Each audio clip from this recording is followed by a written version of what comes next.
can break the dark. A single spark ignites the heart.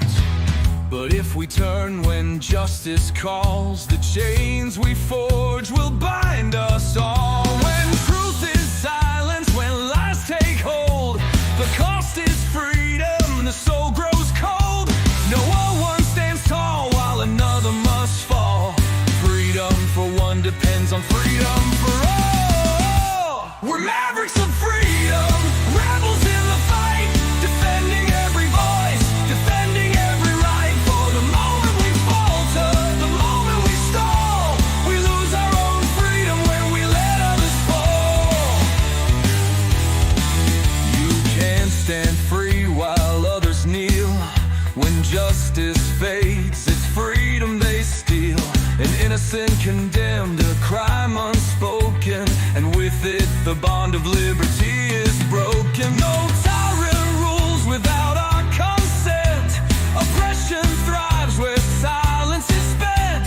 Stand for the weak, the silence is small, or freedom will crumble for us all. We're mavericks of freedom, guardians of the light, fighting for the truth, for what is just and right.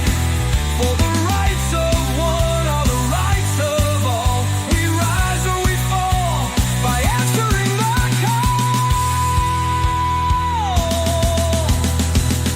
Even those we may oppose deserve the rights we all uphold.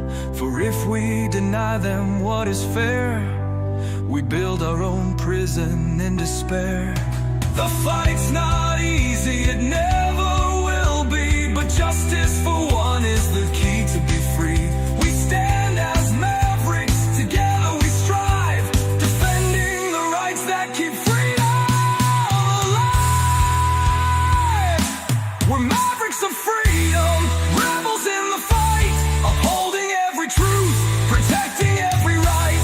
When one is oppressed, we're all in the thrall. Freedom for one depends on freedom for all. So take a stand, let your courage rise. Defend the truth, don't compromise. For the soul of the world, the writing's on the wall. Freedom for one depends on freedom for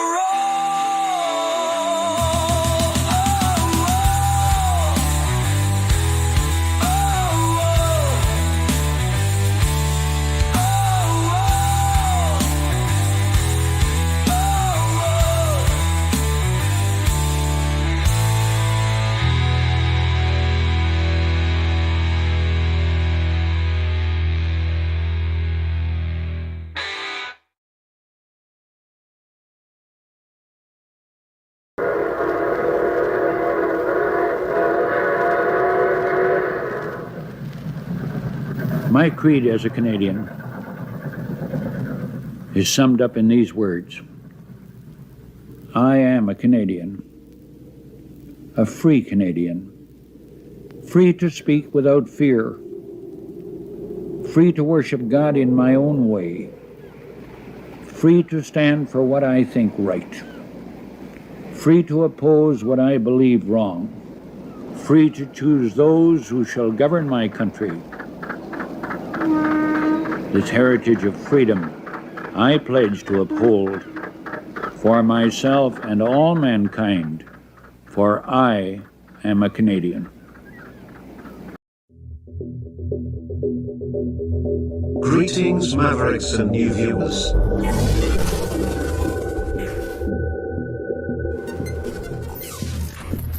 Tonight, direct and live from the Maverick News Network World Studios.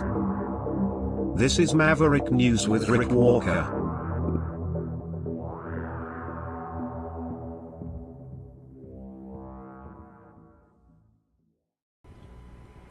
Welcome back, Mavericks. Another heavy news day today, and you'll get a chance to add your voice to the conversation. We will go to the phones later. Donald Trump held his first cabinet meeting today. It was dominated by him and Elon Musk.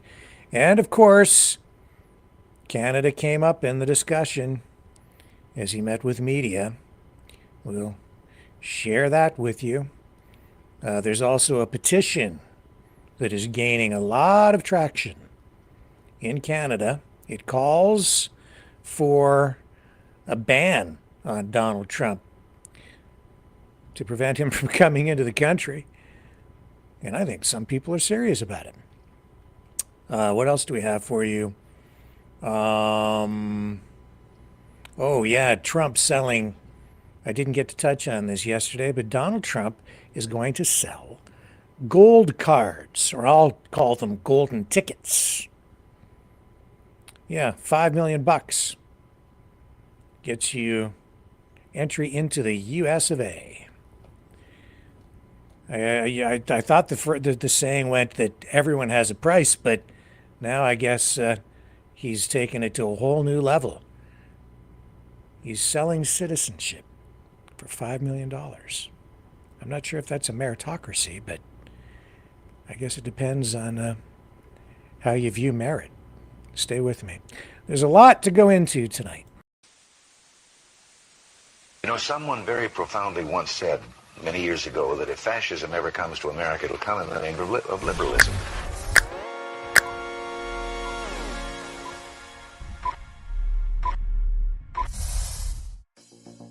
Well, I think it's time we ask ourselves if we still know the freedoms that were intended for us by the Founding Fathers.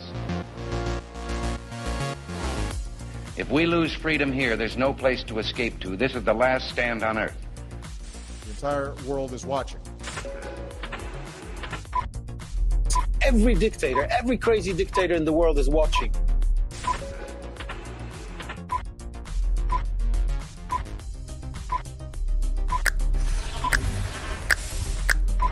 The world is watching.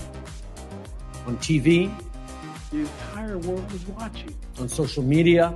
But the entire world is watching, and yes, they are seeing what we have apparently bravely been willing to say that others are thinking. Stand for freedom. Literally stand for freedom. Let's get this done. The entire world is watching. We're at war with the most dangerous enemy that has ever faced mankind in his long climb from the swamp to the stars. Maverick News. Maverick News. Maverick News. Let me have more control of my own destiny. The world is watching.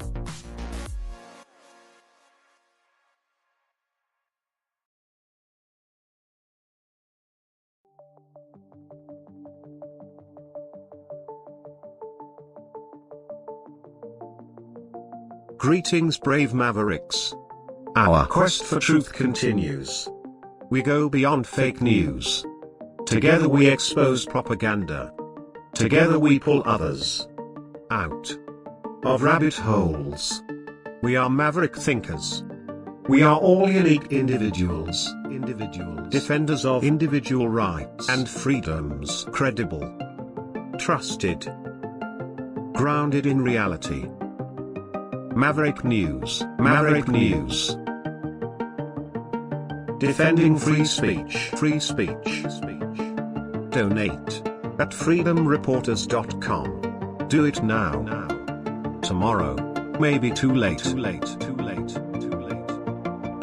Maverick News.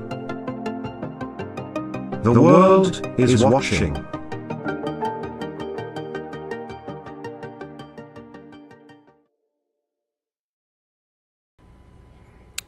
So Trump holds his first cabinet meeting today. He has the whole team there pretty much, but it was Elon Musk and Donald Trump that sort of stole the show. And he defended Musk and his efforts over at Doge, and he went to town on Canada again, saying that Canada should be the 51st state, and says that the tariffs are coming.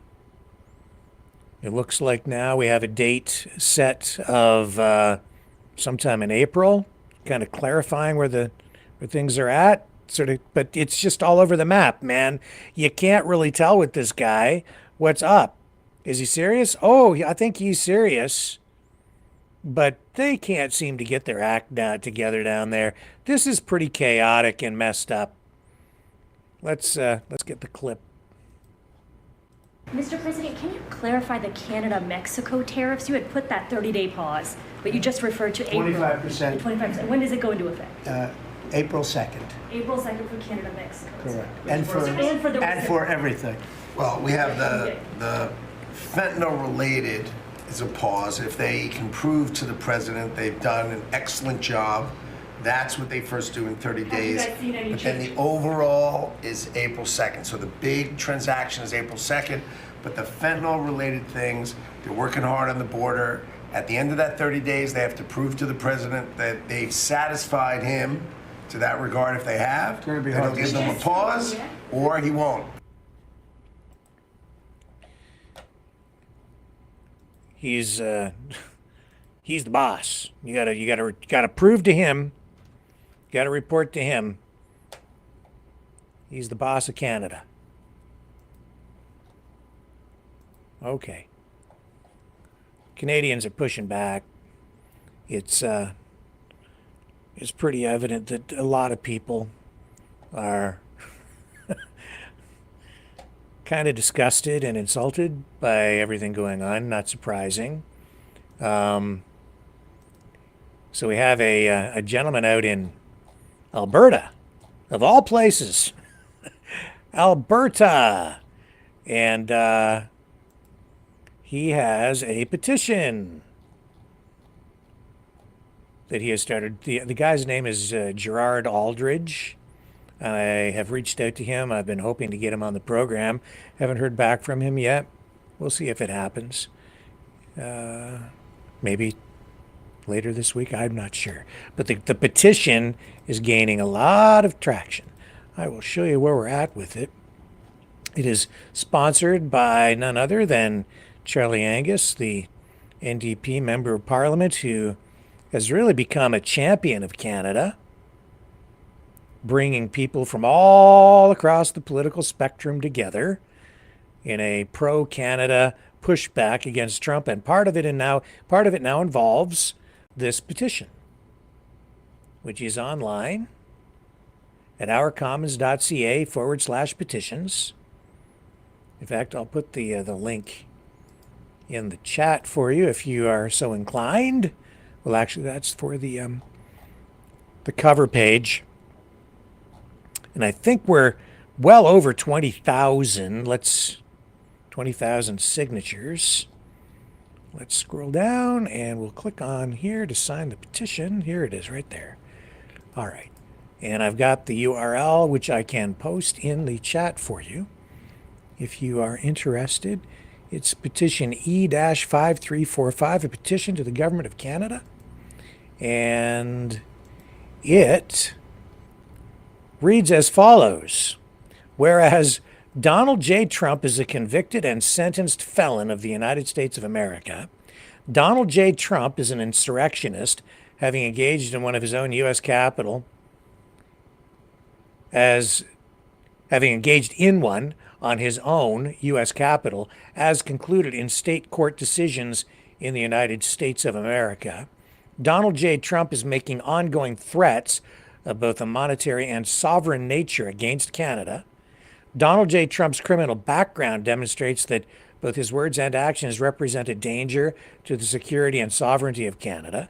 Donald J. Trump, in his capacity as 47th President of the United States of America or otherwise, may have occasion to attempt entry to Canada, and Donald J. Trump could be found inadmissible to Canada on the basis of criminality and security reasons. It says, we, the undersigned, citizens and residents of Canada, call upon the government of Canada to refuse Donald J. Trump entry to Canada until such time as he ceases and desists making threats or taking actions contrary to the well-being of Canadians, in particular to our monetary and sovereign security, with compliance as a step toward overcoming his inadmissibility. And there you can sign it. I will, if you want to. That's up to you. And where are we at here? Let's go to the chat, and I will post the URL right there. There it is. And let me go over to Rumble, and I'll post it in the chat over there too. So at last count, I think we were actually seeing over 26,000 signatures on that petition so far. And there you go. There you go. And the opener tonight that I played, that was, in case you are not aware, that was a recording of former Conservative Prime Minister John Diefenbaker and his famous "I am a Canadian" speech. So I thought I would share that with you tonight. I've played that before, but it was like a long time ago. Probably 2 or 3 years ago when I last played that. It seemed fitting to play it again tonight, as Canadians fight for their freedom. And make no mistake, it is a question of freedom. And I have been watching so many streamers talking about how all we have to do is just do whatever Trump wants and then we'll be okay. But that's not freedom either, really, when you think about it, because they're saying, well, Donald Trump wants us to have an election right away, and we should just do that, and then we'll be okay, as long as we don't elect Trudeau. I don't think it's that simple, folks. Nor should we just have an election anytime Donald Trump wants us to have an election. It's not his business. He shouldn't even be involved.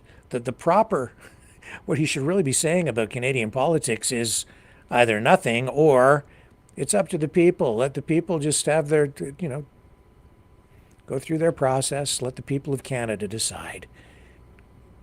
And he shouldn't really even be commenting on it very much. But I guess when you have all the nuclear weapons and the F-35s, you can kind of do whatever you want. But all the actions of Trump, just like his tariffs are going to backfire, his actions, his rhetoric, it's backfiring on him. Because the Liberals have not only closed the gap in polling on the Conservatives, keeping in mind that the Conservatives had a massive record lead in the polls and were destined to form a majority government, the largest majority government in Canadian history, and that has evaporated into nothingness. In fact, I showed you yesterday an Ipsos poll that had the Liberals at 38%, the Conservatives at 36%. And now tonight a new poll out. Let me see if I can find you. I believe it's right there. Here we are. A new poll out, this one from Nanos. Yeah, here it is. Let me bring this up on the screen. I believe this one, yesterday's poll was commissioned by Global News, this one by CTV News.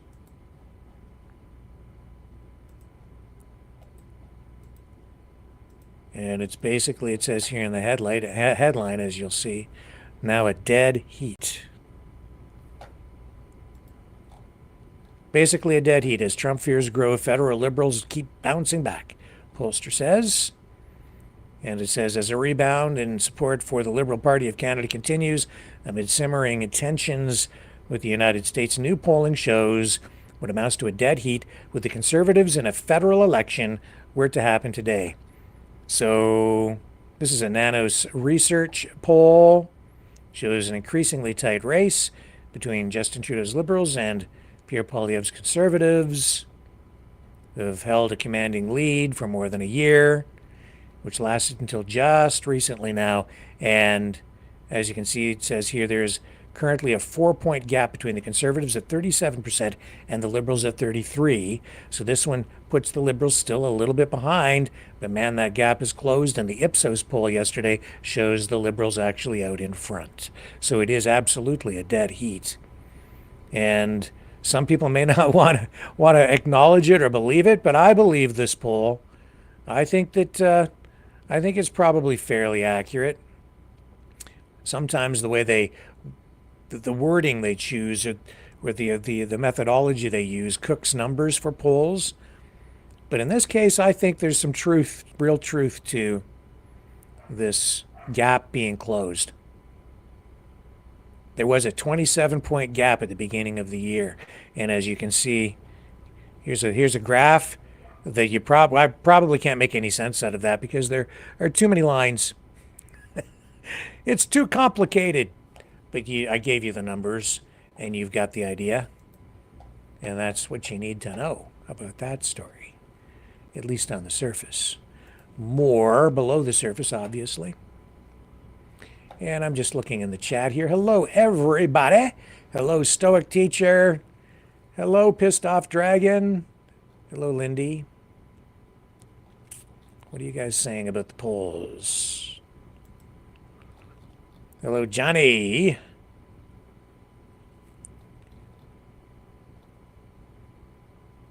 And Norfa, hello there. Alma.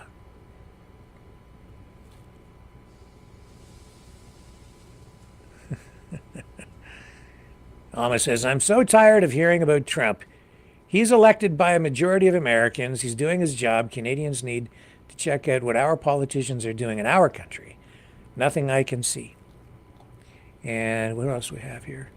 But Lovely says, just because Trump said tariff in 51st state, not understanding that, you'd think the Conservatives would be even more stronger. This doesn't make sense. I know to many of us, it might not make sense, but it kind of does to me. It does. Part of it is, I'll say part of this is because Trudeau's stepping down. If Trudeau was still going to be around, I think it would be a different picture. But you get rid of Trudeau and you get this polling result in this environment because the Liberals, I would say, changed their approach to branding and marketing with Trudeau in power. It became less about being liberal and more about being the party of Trudeau. And they marketed everything hard, heavy around Trudeau himself. And then that was fine in terms of their political fortunes early on, but as his popularity waned and eroded and then deteriorated and tanked and went straight down the toilet to where it is now, where people love to hate him, and he became this huge liability to the party simply by stepping aside and clearing the track for these new liberal leadership contenders to replace him. They're turning the page. So for a lot of voters who are not that invested emotionally in politics, people who maybe only pay attention at key moments in time, that would be the majority of Canadians. You change the leader and you change the outlook on the party in part. Now, the party has not had an opportunity, enough time to completely rebrand itself, but that's a major factor here. Because they when they're thinking about where this is going and who they're going to vote for in the next federal election, it's a combination of the Trump factor, the patriotism factor, and Trudeau being gone factor. Also, because with these leadership hopefuls, even though you have Chrystia Freeland with her, her own political baggage that she carries with her, and Mark Carney, who has been under relentless attack, I would say, from pro-conservative online streamers mostly, there hasn't been enough time for his reputation to be sufficiently damaged in the court of political opinion and smearing, even to have his image tarnished that much yet. Not enough time. So these things, all these kinds of things take time, especially with people who are not politically engaged regularly, which, as I say, is the majority of people. So that's why you're getting the results that we're getting. Now, tomorrow in Ontario, we should get something of an indication as to where the public attitude or mood is politically, because in the province of Ontario, it's election day, I believe. We're going to the polls, so this was the last day of campaigning. And Premier Doug Ford, who is a conservative, I think he has a bit of a horse race on his hands himself, with the Liberals coming up in the polls too. Now here's Doug Ford today at a news conference wearing his Team Canada jersey. On the back, it says never and then the number 51. So he's also wrapping himself in the flag, and he's campaigning largely on this issue of sovereignty and the threat of tariffs from Donald Trump. Here's Doug Ford today. Stats Canada came out yesterday and said there's over 1 million more people employed since the day we started. When you create the environment, you create the conditions for companies to come here and invest, and we saw over $70 billion of investment over the last 7 years. I give the credit to the people behind me, the people beside me. It's the quality of the people. There's no sub-sovereign nation in the entire world that has greater people than what we have right here in Ontario. Folks, on February 27th, I'm asking you to give me a clear, strong mandate to outlive and outlast the Trump administration. And again, we're going to fight. I'm going to fight like I've never fought before. I'm going to be heading on a call very shortly after this with all the premiers. The chair of the Federation, I'm going to chair a meeting. We'll have the PM on, and we can't figure out where Donald Trump's going. One day he's getting the tariffs, the next day he's not, then he's going after steel and aluminum, then he goes after the automotive. He's all over the place. As far as I'm concerned, it's mass chaos, and his own team doesn't even know what's going on down there. But we know what's going on. We're going to fight like we've never fought before. I want to thank everyone for their support. And I got to show you something. I always say, you know, Canada is not for sale, and Canada will never, ever be the 51st state. When we're watching the hockey game last week, and all of Canada had their televisions just glued to the screen, there was one person that stood out. There was many hockey players stood out. One person in the crowd that I absolutely loved when I saw his jersey, and I don't know who the guy is, but if you can give me a call, my cell number's on the internet, just give me a call. I'd love to meet you, because he said it all with this jersey. Never 51st state. And we will never be the 51st state. Folks, I want to thank you, and may God bless the people of Ontario. Thank you so much. We'll stay with it we for will a now moment. take questions from the media. Please come to the mic and state your name and outlet. Just a reminder, it's one question and one follow-up. First question. Hi, Premier. Sharif Hassan from the Canadian Press. Yes. First question. What would be a successful result for the PCs this campaign, and what would you consider to be a failure? Well, I just want to win. I don't look at the numbers. I just want to win. I want to win a majority, a large majority, until we send a message. We send a message down to Donald Trump that we're a force to be reckoned with, the people of Ontario. We have a clear mandate, and we're going to fight like we've never fought before to make sure we protect the people's jobs and make sure we protect people's families and businesses. That's what we're going to do. It's a united Ontario. It's a united Canada. I've never seen patriotism like this run so wild across this great country of ours. And it's unbelievable. As the Americans, they had 4 or 5 million people watching the game, which was pretty good down in the U.S. Honestly, I believe there was 40 million Canadians in every television, in every household, in every bar, in every restaurant, in every lobby had Team Canada going full steam against the Americans. Second question. You were stopping Lost in Bonnie Crombie's riding today. Do you think you have a shot at that seat? I think we have a shot at all 124 seats right across the province. People are feeling it like they've never felt this before. You know, I've been on a lot of campaigns, but I've never seen a more well-oiled machine than what we have right now. And we're just fortunate. I want to thank all the volunteers, all the people. I want to thank the folks from LaUna that's working their backs off out there, and all the other 20 endorsements from unions. And we're so, so grateful. I'll always have their backs, and I'll never, ever waver. Thanks, guys. Good morning, Mr. Ford. It's Charlie Pinkerton from the Trillium. Charlie, they got to keep lifting that up for you rather than you bowing down there. Get Grace on it. I know. Grace is amazing, by the way. Yeah. If anyone in your government is charged as a result of the RCMP's Greenbelt investigation, will you resign as Premier? You know something? To answer your question, I know that none of our MPPs did anything wrong. I know I didn't do anything wrong, so we're going to move forward, and we've always cooperated with the RCMP. Will you mind answering the exact question, however, which is, will you resign if anyone in the government is charged?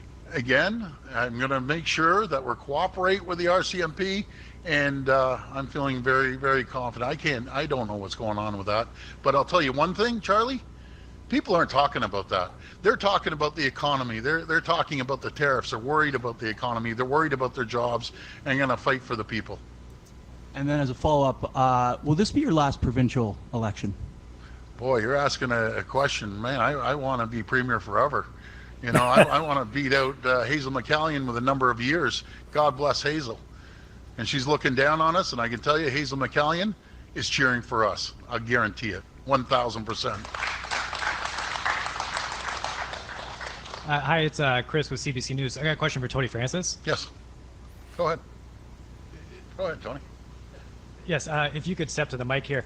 You did not take part in any of the debates during this campaign. It's been called a disservice to democracy. Why not take part in any of the debates? Well, hold on. That's an unfair question because I'm the leader of the party.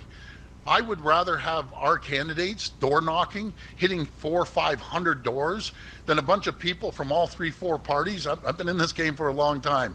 You get all your party members there and you listen to a debate. Do you know what the best debate is? When Tony's out there knocking on doors, 300 to 400 a day he's knocking on and getting signs, getting support, IDing the vote, and getting people to vote. So that's the answer for Tony. It's an unfair question to pose to a candidate. I'm the one who makes that decision. Tony, do you want to say anything or do you want the Premier to speak for you?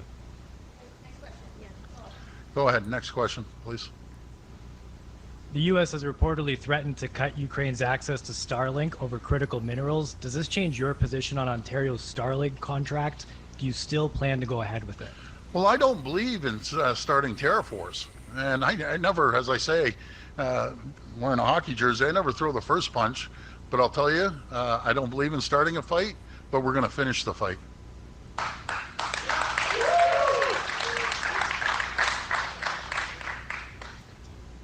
Hi there, my name is Madeline Mazak with the Windsor Star. I was just wondering why you chose to make Windsor, Essex one of your last stops on this campaign before Election Day tomorrow. Because I love the people of Windsor. You know, we've never showed more love to any city anywhere in Ontario. We've shown a lot of love all around Ontario, but nothing like Windsor. You know, we're going to continue attracting opportunities here, businesses here.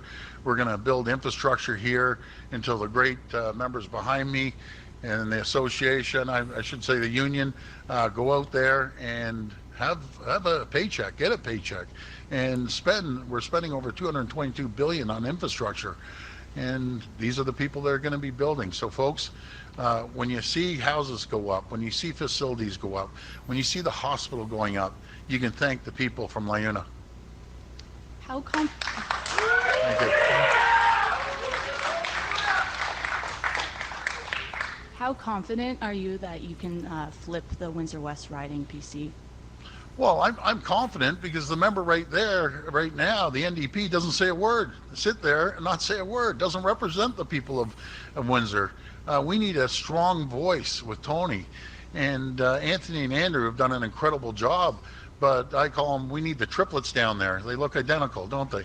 So they're going to come down and they're going to have a stronger voice for the people of Windsor. And when you have one group, one person, the MPP that sits there like a lump on a log and doesn't say a word, doesn't do anything, well, now we have a voice. And God willing, people will come out and really reward Tony and the team for showing so much love. Rusty Thompson from AM 800. Rusty. Since the late 90s, it's a question that multiple city councils have asked of the province. If you're back for a second term, will you take responsibility of the EC Row Expressway, the Ontario government? Well, we have a conversation with the mayor, and by the way, I love Mayor Dilkins. The guy's an absolute champion. I just got to correct you, he'll be the third, not the second. But here and there, we're going to make sure we continue investing into Windsor, and we're going to do everything we can to support the people.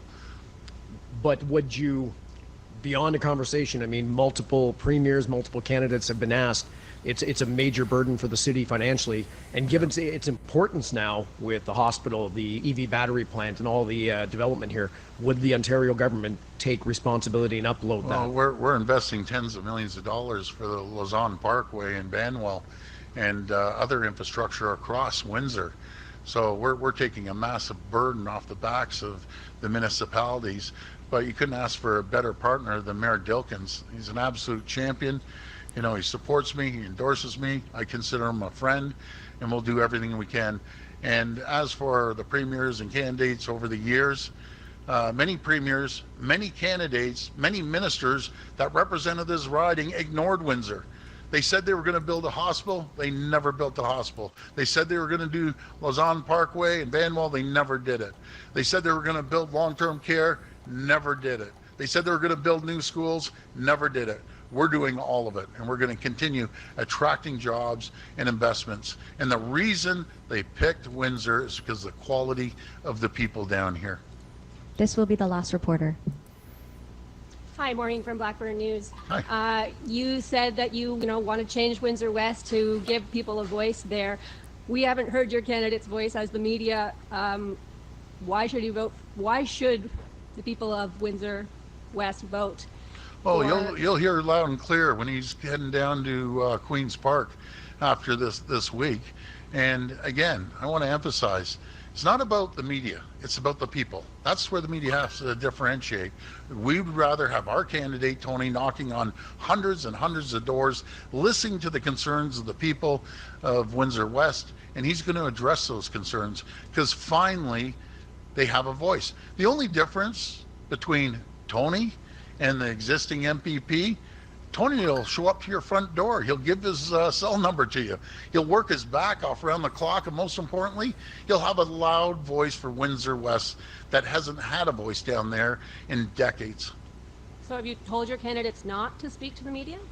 I never said that. I said the voice are the people at the doors. It's about the people. It's not about the media, it's about the people. And that's what differentiates us from, I guess, the rest of the parties. We focus on making sure we take care of the people, we protect their jobs, their families, and their businesses that they work for, and we're going to continue having a strong economy moving forward, especially for the people here in Windsor. Thank you. This concludes today's press conference. Okay.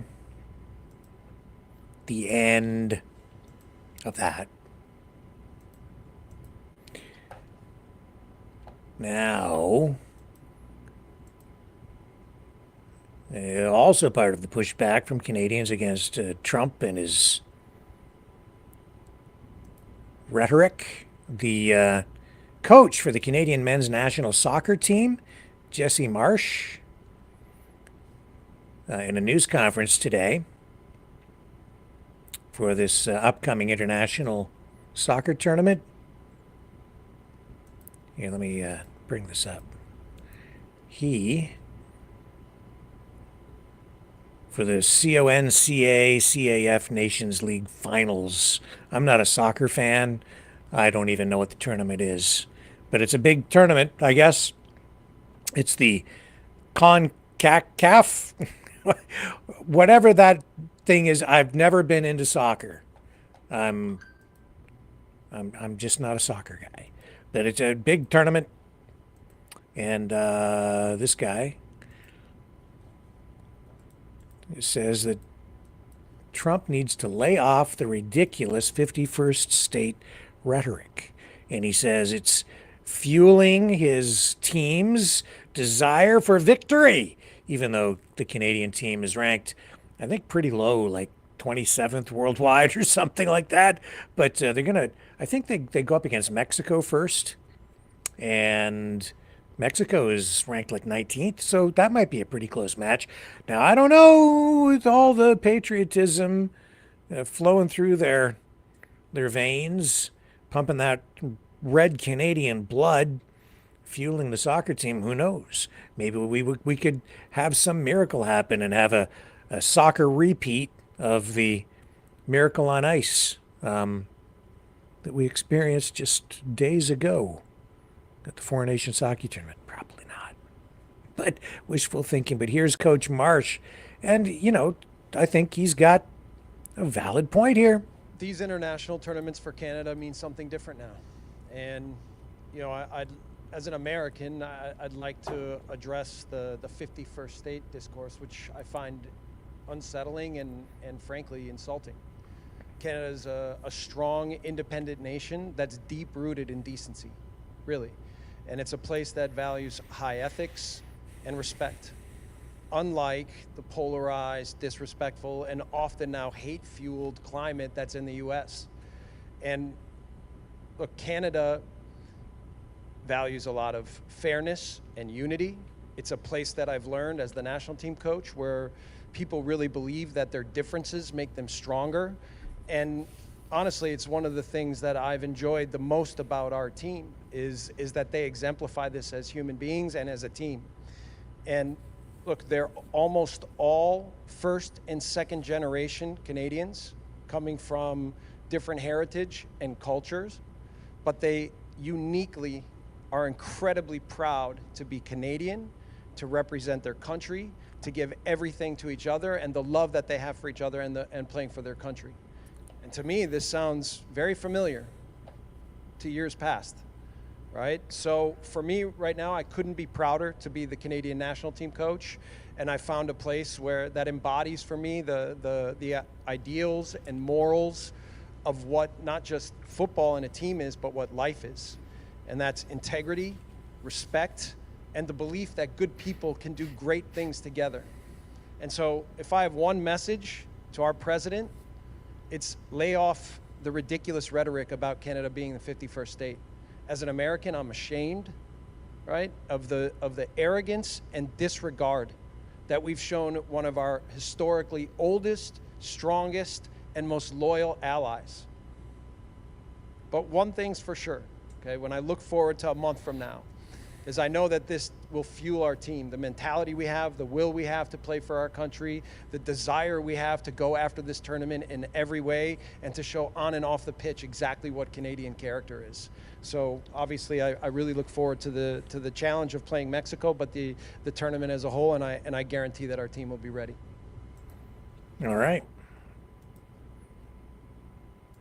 Strong words, good words. And I wonder if Donald Trump is listening tonight. Let's take a little break. There's lots more straight ahead. Right after this.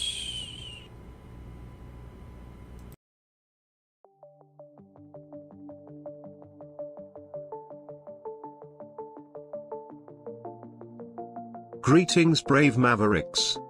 Our quest for truth continues. We go beyond fake news. Together we expose propaganda. Together we pull others out of rabbit holes. We are maverick thinkers. We are all unique individuals. Defenders of individual rights and freedoms. Credible. Trusted. Grounded in reality. Maverick News. Maverick News. Defending free speech. Free speech. Donate at freedomreporters.com. Do it now. Tomorrow may be too late. Maverick News. The world is watching.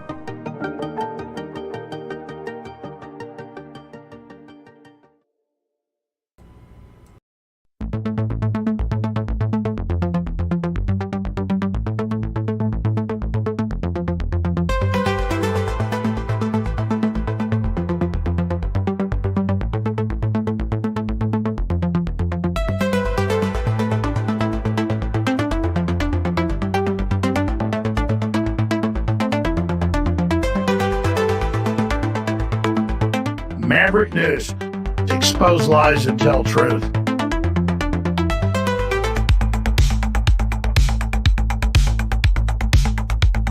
The world is watching.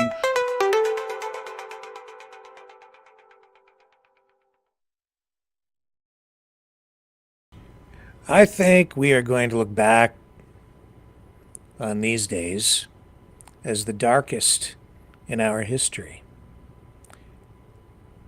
Not just because of the lockdowns and the pandemic and all of that, but I think that history will not look favorably upon these very days. I think a lot of mistakes are in the process of being made. Just my opinion from my observations, which include this. Tulsi Gabbard firing more than 100 intelligence officers over messages in a chat tool. Oh boy. So yeah, Gabbard, you go through this story. Director of National Intelligence, Tulsi Gabbard, has fired more than 100 intelligence officers from 15 agencies for using a government chat platform for discussions that included topics like polyamory, gender transition surgery, and politics. She says here, I put out a directive today that they all will be terminated and their security clearances will be revoked. She said the fired intelligence officers' conduct represented, quote, an egregious violation of trust and violated basic rules and standards around professionalism. I'm not exactly sure why. I haven't seen the exact messages. I haven't read all 100. But the fact that they're talking politics, I mean, maybe it's a violation of some ethical code and some of the things they've done, but this seems to be politically motivated. And of course, none of this stuff had previously been made public, so these were not like public chat messages. It smacks to me of some sort of a strange reverse McCarthyism, or maybe not a reverse McCarthyism, maybe a hybrid witch hunt of some kind.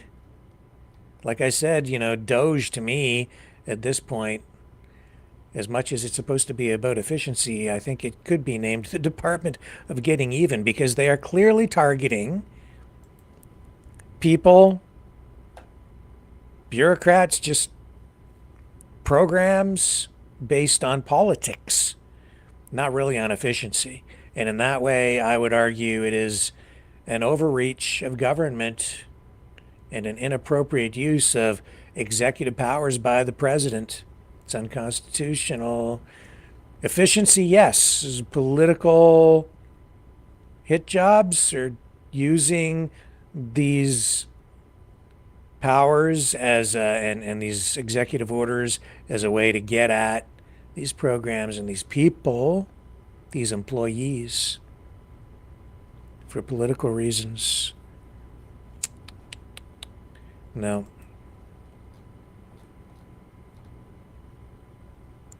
So Gabbard, I think, is in dangerous territory here.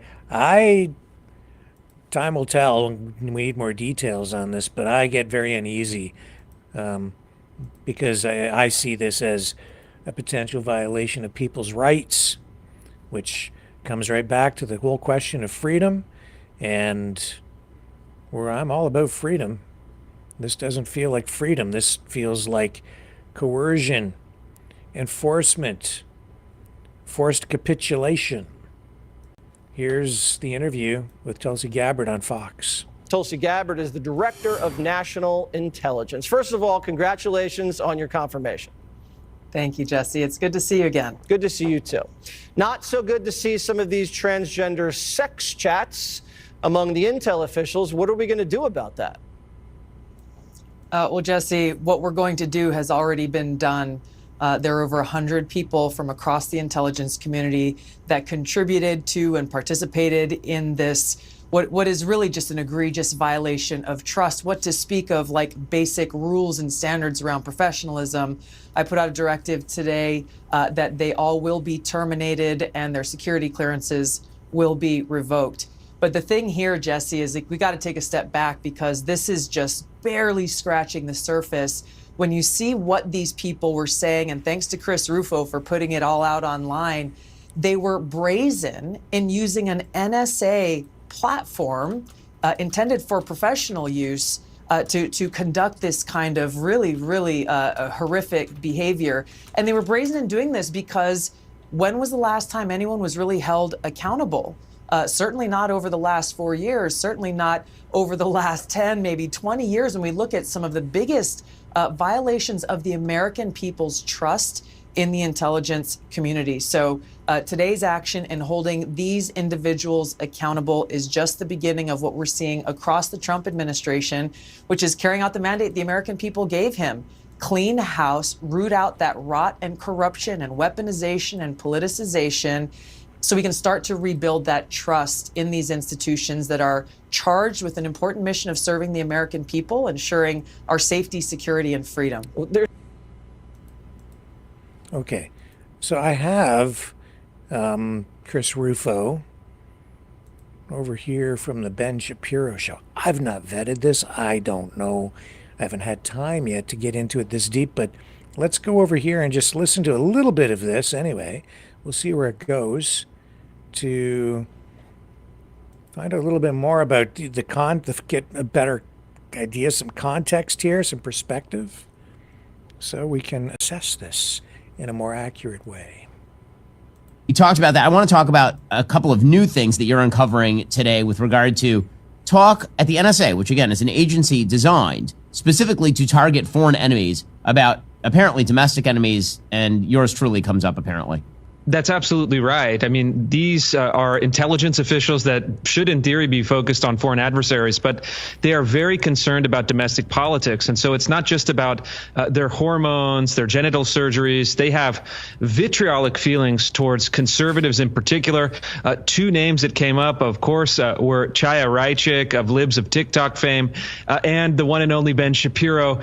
And they were going ballistic. I mean, they said at one point that you should be expelled for the tribe for constantly spouting hate speech. I'm not a rabbi. I don't know exactly how that works, but my impression is that the NSA does not have that power. That's something of an overreach, and it's frankly quite absurd. So the CIA has already come out and said that they're going to look into this. What do you expect the outcome of this is going to be? I mean, the NSA has incredible powers to look into all sorts of information, foreign as well as domestic. We've had a bunch of scandals involving the NSA actually targeting people domestically before. What do you think is going to be the outcome of all of this? Well, the Trump administration is very concerned about this. And just in the last few hours, I can tell you that I've had phone calls and signal messages from not only the NSA, but the CIA and the Director of National Intelligence Staff. And so they want to get to the bottom of this. I'm told that they're going to be taking significant action. And in my view, the standard should be quite simple. If you were at any private corporation, if you worked at Microsoft or you worked at Boeing or ExxonMobil, if you were doing this in the work chat, you would be packed up and gone within hours. The same standard should be applied here. And in fact, it should be even a more stringent standard, because revealing these personal details, these gory situations, not only is inappropriate at work, but it creates a counterintelligence vulnerability that we know China, Russia, Iran, and other countries would love to exploit.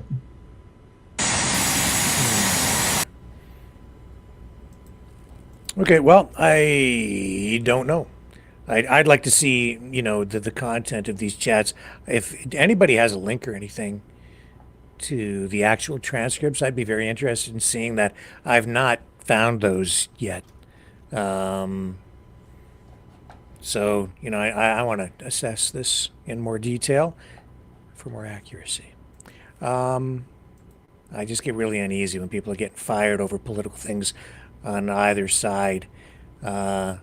Accuracy, truth. Speaking of truth, yesterday we heard that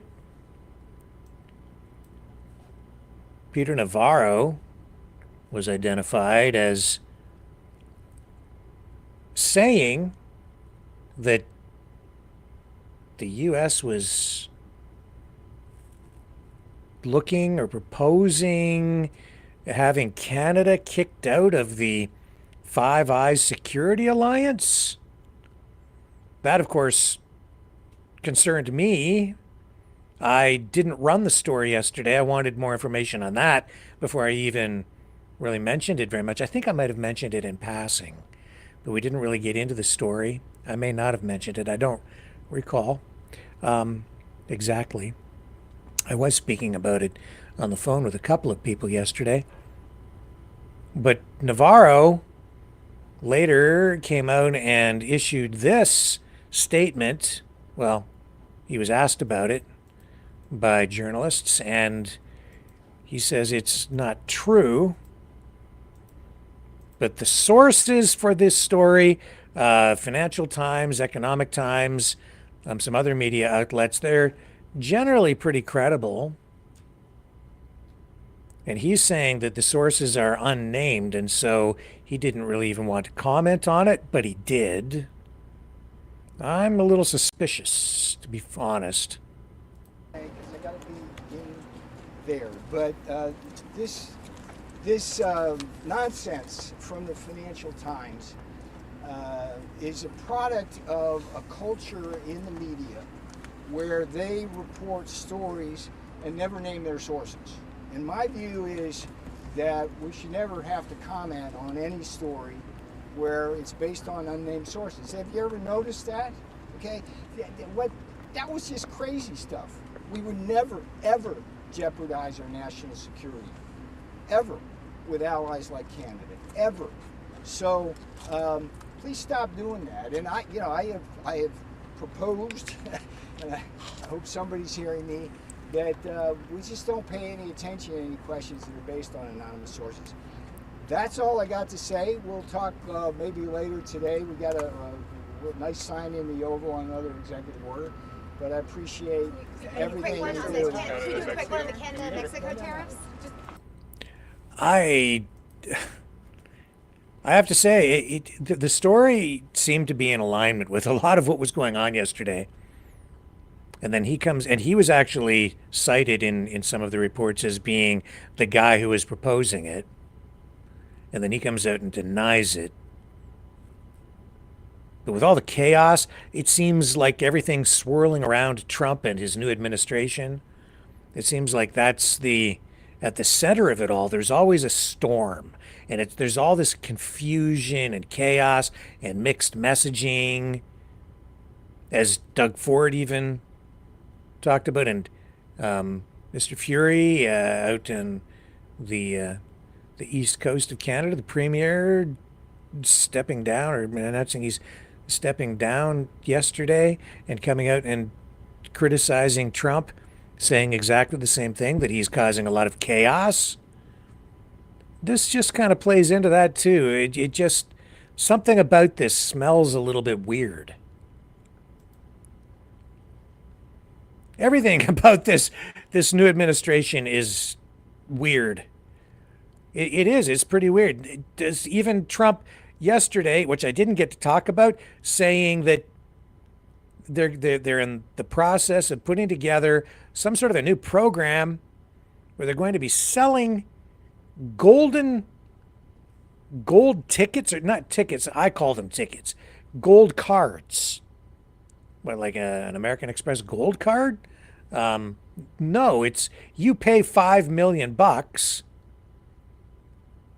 and it's a gold card, which is like the ultimate green card, which allows you to come into the United States to work, because of course you have the HB1 visa program, the green cards.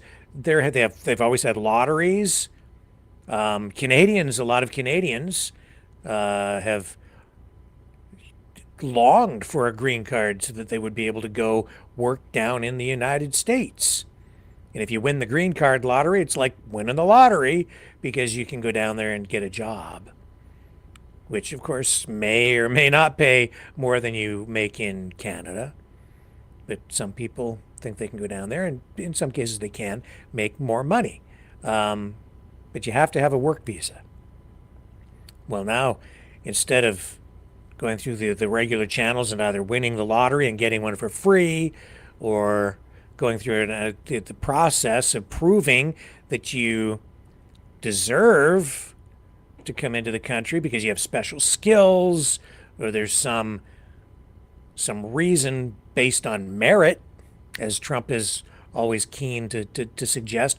It's a meritocracy that we want. We want to bring people in based on merit. Well, I guess in this case, it's all about the dollar. Merit is merit for Trump is based on the size of your wallet, I guess. Here he is explaining it. We're going to be doing something else that's going to be very, very good. We're going to be selling a gold card. You have a green card. This is a gold card. We're going to be putting a price on that card of about $5 million, and that's going to give you green card privileges plus. It's going to be a route to citizenship, and wealthy people will be coming into our country by buying this card. They'll be wealthy, and they'll be successful, and they'll be spending a lot of money and paying a lot of taxes and employing a lot of people. And we think it's going to be extremely successful. Never been done before, anything like this, but it's something that we're going to be putting out over the next, would you say 2 weeks, Howard? Do you want to say a couple of words about it? Sure. Mr. President, are there Wait a any minute. requirements for that Hang on a gold sec. card? Do you have to invest a certain amount of money in this country in order to qualify for that gold card? Yeah, exactly. So Go the ahead. EB-5 program was really, you lend some money, but it was full of nonsense, make-believe, and fraud, and it was a way to get a green card that was low priced. So the president said, rather than having this sort of ridiculous EB-5 program, we're going to end the EB-5 program. We're going to replace it with the Trump Gold Card, which is really a green card gold. So they'll be able to pay $5 million to the U.S. government. They'll have to go through vetting, of course. We're going to make sure they're wonderful, world-class global citizens. They can come to America. The president can give them a green card, and they can invest in America, and we can use that money to reduce our deficit. Why do we give out lotteries of green cards? Why do we give out EB-5 for green cards? The President of the United States understands that the right answer is, why don't we eliminate the deficit of the United States of America instead?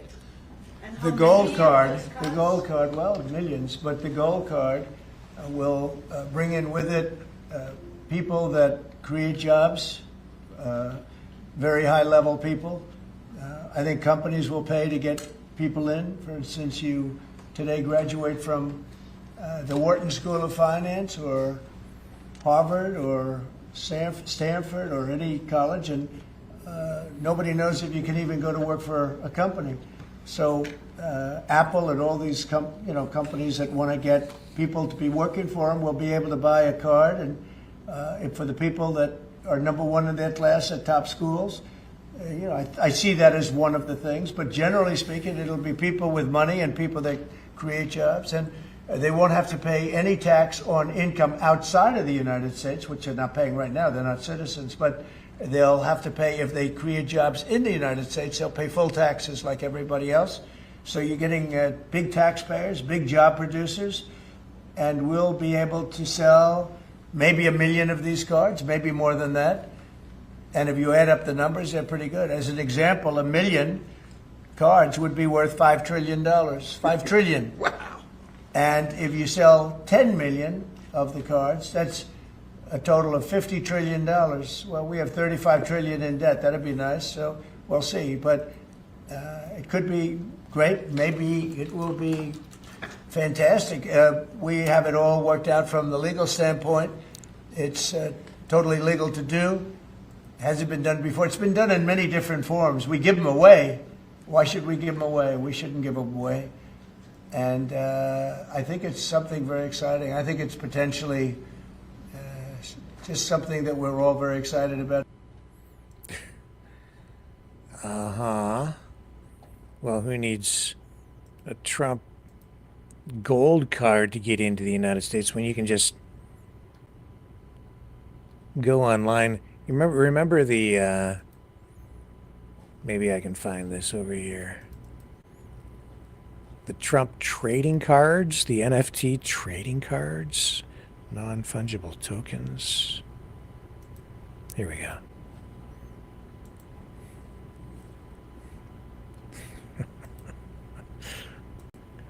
You remember these things? There they are. Trump sells digital cards, digital trading cards. Oh, there's also the Trump mugshot collector trading card. Here, let's take a look over on Amazon. Oh, there it is. So you can get it. You don't need to spend $5 million. You can get the Trump mugshot collector trading card for just $37.64, and it's 40% off.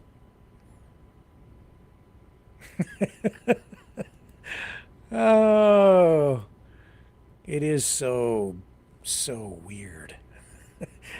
Weirdest presidency ever.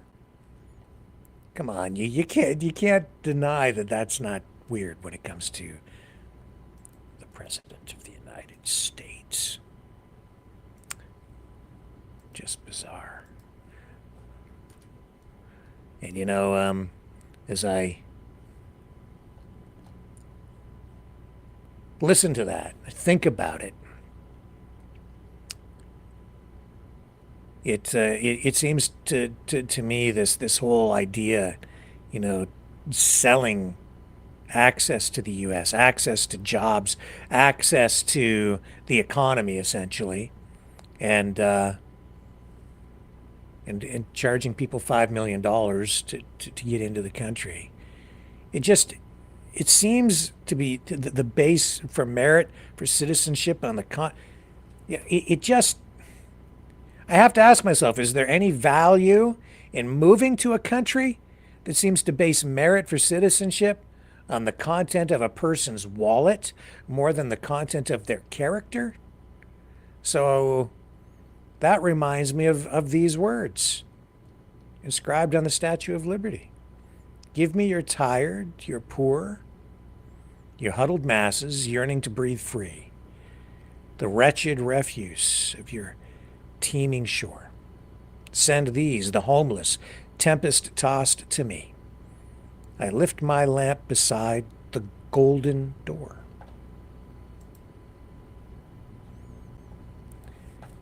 What Trump is doing doesn't seem to mesh with the spirit of those words somehow.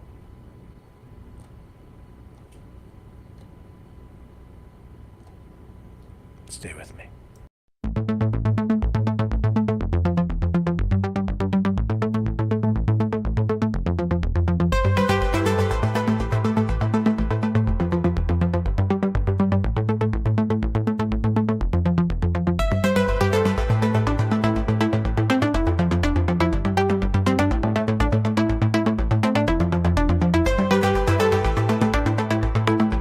Maverick News. Expose lies and tell truth.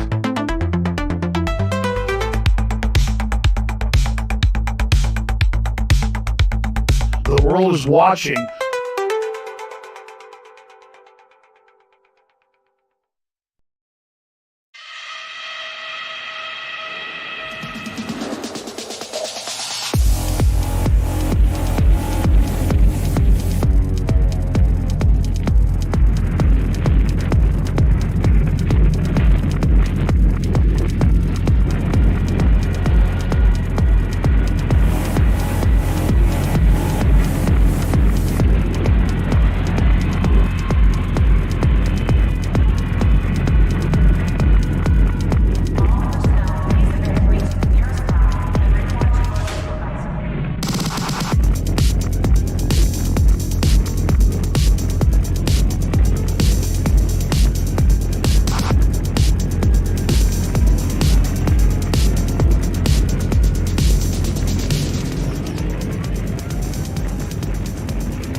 Maverick News. The world is watching.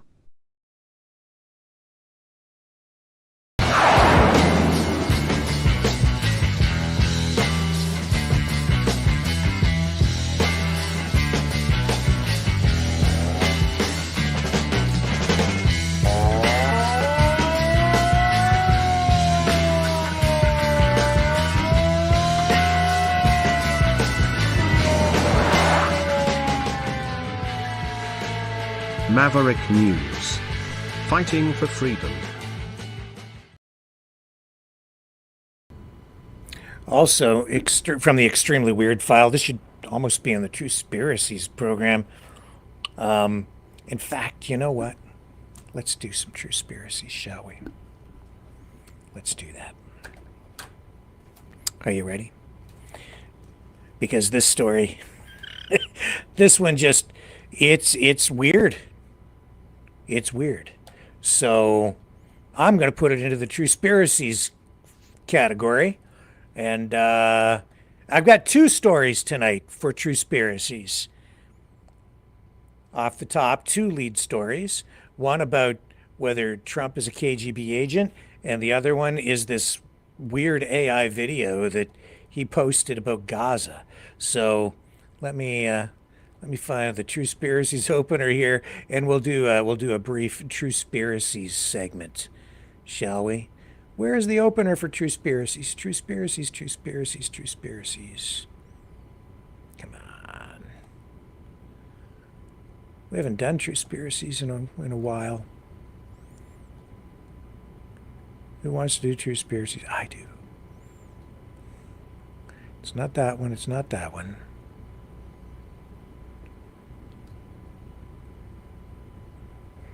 I don't know if I have it. I have to have True Spiracies. There it is. Are you ready? Here we go with tonight's special edition of True Spiracies.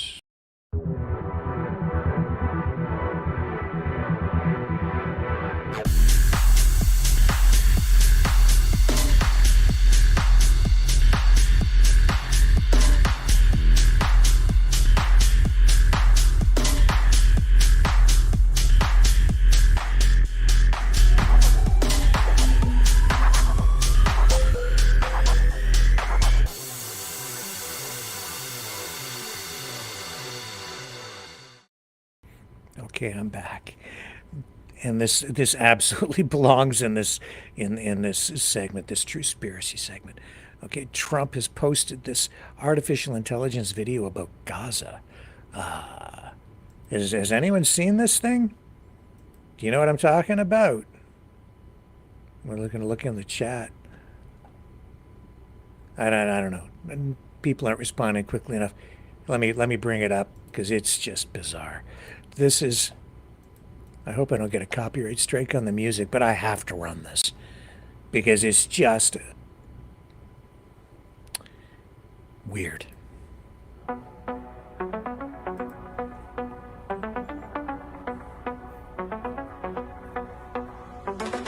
Donald's coming to set you free, bringing the light for all to see. No more tunnels, no more fear.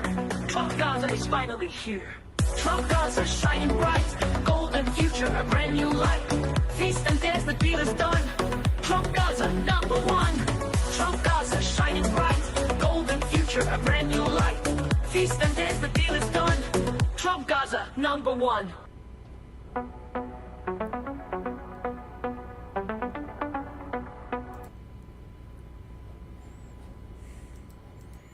It's something about that is just beyond twisted. It seems sick, frankly. We're talking about people's homes, a lot of death. It just seems sick to me. Now, also tonight on True Spiracies, and this may very well be rooted in fact. And there is some fact surrounding this, but also maybe some inconsistencies in the information. I'm not sure. So take this with a grain of salt, I guess. But there is a new report out in the last 24 hours saying that Donald Trump was recruited by the KGB under the codename Krasnov. This coming from a former Soviet spy chief. And the guy exists. It's a real source. Here's one of the media outlets that's carrying it. And it's getting some play online. you can decide if you want to believe it or not. Given his actions of late, that wouldn't surprise me, but I'm not seeing actual proof. So, as I say, with a grain of salt. But it says here, a former senior Soviet KGB spy chief has claimed that Donald Trump was recruited as a spy by Russian intelligence as early as 38 years ago by his department and given the codename Krasnov. Russia's Committee for State Security, abbreviated as KGB, was the main security agency of the Soviet Union between 1954 to 1991, responsible for internal security, foreign intelligence, counterintelligence, and secret police functions. In an extraordinary post, Alner Musayev on Facebook, who used to run the successor to the Soviet-era KGB in Kazakhstan, claimed that he was personally aware of Trump's recruitment by the agency in 1987. The recruitment, he said, was undertaken by his own KGB department. One of the key roles the department was to acquire intelligence that through business leaders in Western countries. So it says here that in 1987, he says, I served, this is the agent, Musayev. He says, in 1987, I served in the 6th Directorate of the KGB of the USSR in Moscow. The most important area of work of the 6th Directorate was the recruitment of businessmen from capitalist countries. It was that year that our office recruited 40-year-old businessman from the United States, Donald Trump, under the pseudonym Krasnov.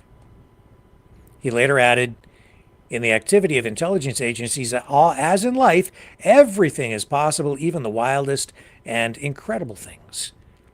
He goes on and says, for example, recruitment of future leaders of state and even the President of the United States. Musayev's most recent senior intelligence position was as head of Kazakhstan's National Security Committee, KNB, under the tenure of President Nursultan Nazarbayev from May 1997 to September 98. He returned for a second term from August 99 to May 2001. Prior to that, he was a long-serving KGB officer, and in 2007 he fled the country after accusing the government of widespread corruption, imagine that, in the form of accepting millions of dollars in bribes from Western oil giants. Imagine. Hello, Alberta. Just saying. Exiled to Austria in 2008, he survived an attempted kidnapping, which he attributed to the Kazakhstan government. And so in this report, they've confirmed, based on archived Russian newspaper materials, that Musayev first joined active military service in the KGB of the Soviet Union in 1979. So they follow his career to confirm his identity and his career path. So that's been verified. So this is a real guy. And he's making these allegations. And it's not the first time that such allegations have been made by a former senior KGB intelligence officer.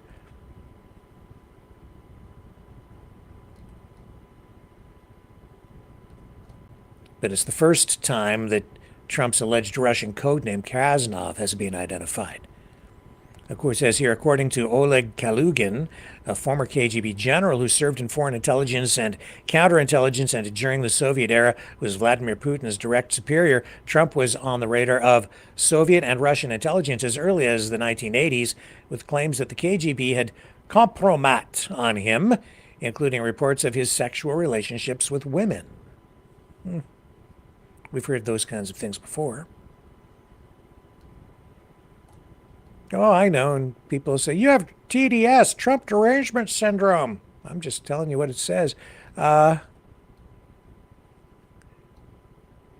of course, they trace this back to Ivana, Trump's first wife, who worked with Czechoslovak Security Service Surveillance, the STB in Czechoslovakia, according to archive materials. So, I think a lot of that put Trump on the radar back then, too. And he remains there for many who are very suspicious of his ties to Russia. And given his, favorable attitude toward Vladimir Putin right now, people are kind of scratching their heads going, what is going on? Especially over in the, in Europe, where people cannot make any sense, at least in their own minds, about what Trump is doing. But today we're seeing pushback, not just from Canada, but from the EU, where they are saying that the EU is actually the most powerful trading bloc in the world, and if Trump goes after them with tariffs, as he has threatened, if he does it, they will retaliate. So getting pushed back over there too. Now, the other reason I just thought on the fly here that we'd have a little True Conspiracies episode is because I did go into the future. I traveled into the future to pick up the latest edition of the Globe. But I did it in the past. And I didn't get a chance to use the Globe that I picked up in the future. And so much time went by that it's now in the past. So you probably don't believe that I was able to travel through time, because this one is dated February 17th. But it doesn't really matter, because the stories, even though they're different, they're always the same. Here's the headline that I was hoping to share with you then, but I'm going to do it now, not in the past, not in the future, in the present. Travel back to February 17th with me now for a look at this story: Pentagon's terror attacks on U.S. soil. I'm going to get into that. Let's see here, first of all.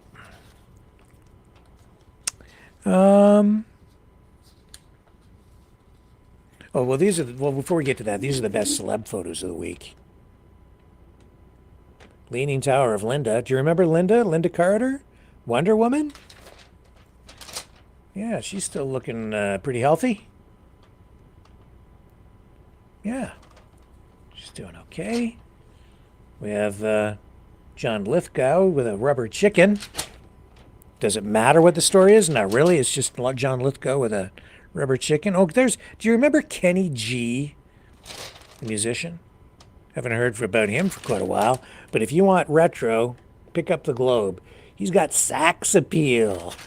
They always come up with the best wording for stories, these tabloids. Just the best. And here's, speaking of going into the future and traveling into the past, some people come back from the dead, apparently, because this is Willie Nelson's deadly comeback. Well, I don't think he's dead yet, and he hasn't died yet. That's the whole point. But people are worried he might, because he insists on touring against doctor's orders. Plucky performer Willie Nelson can't wait to get back on the road again. On the road again. But pals fear the 91-year-old country legend could keel over from the strain of touring.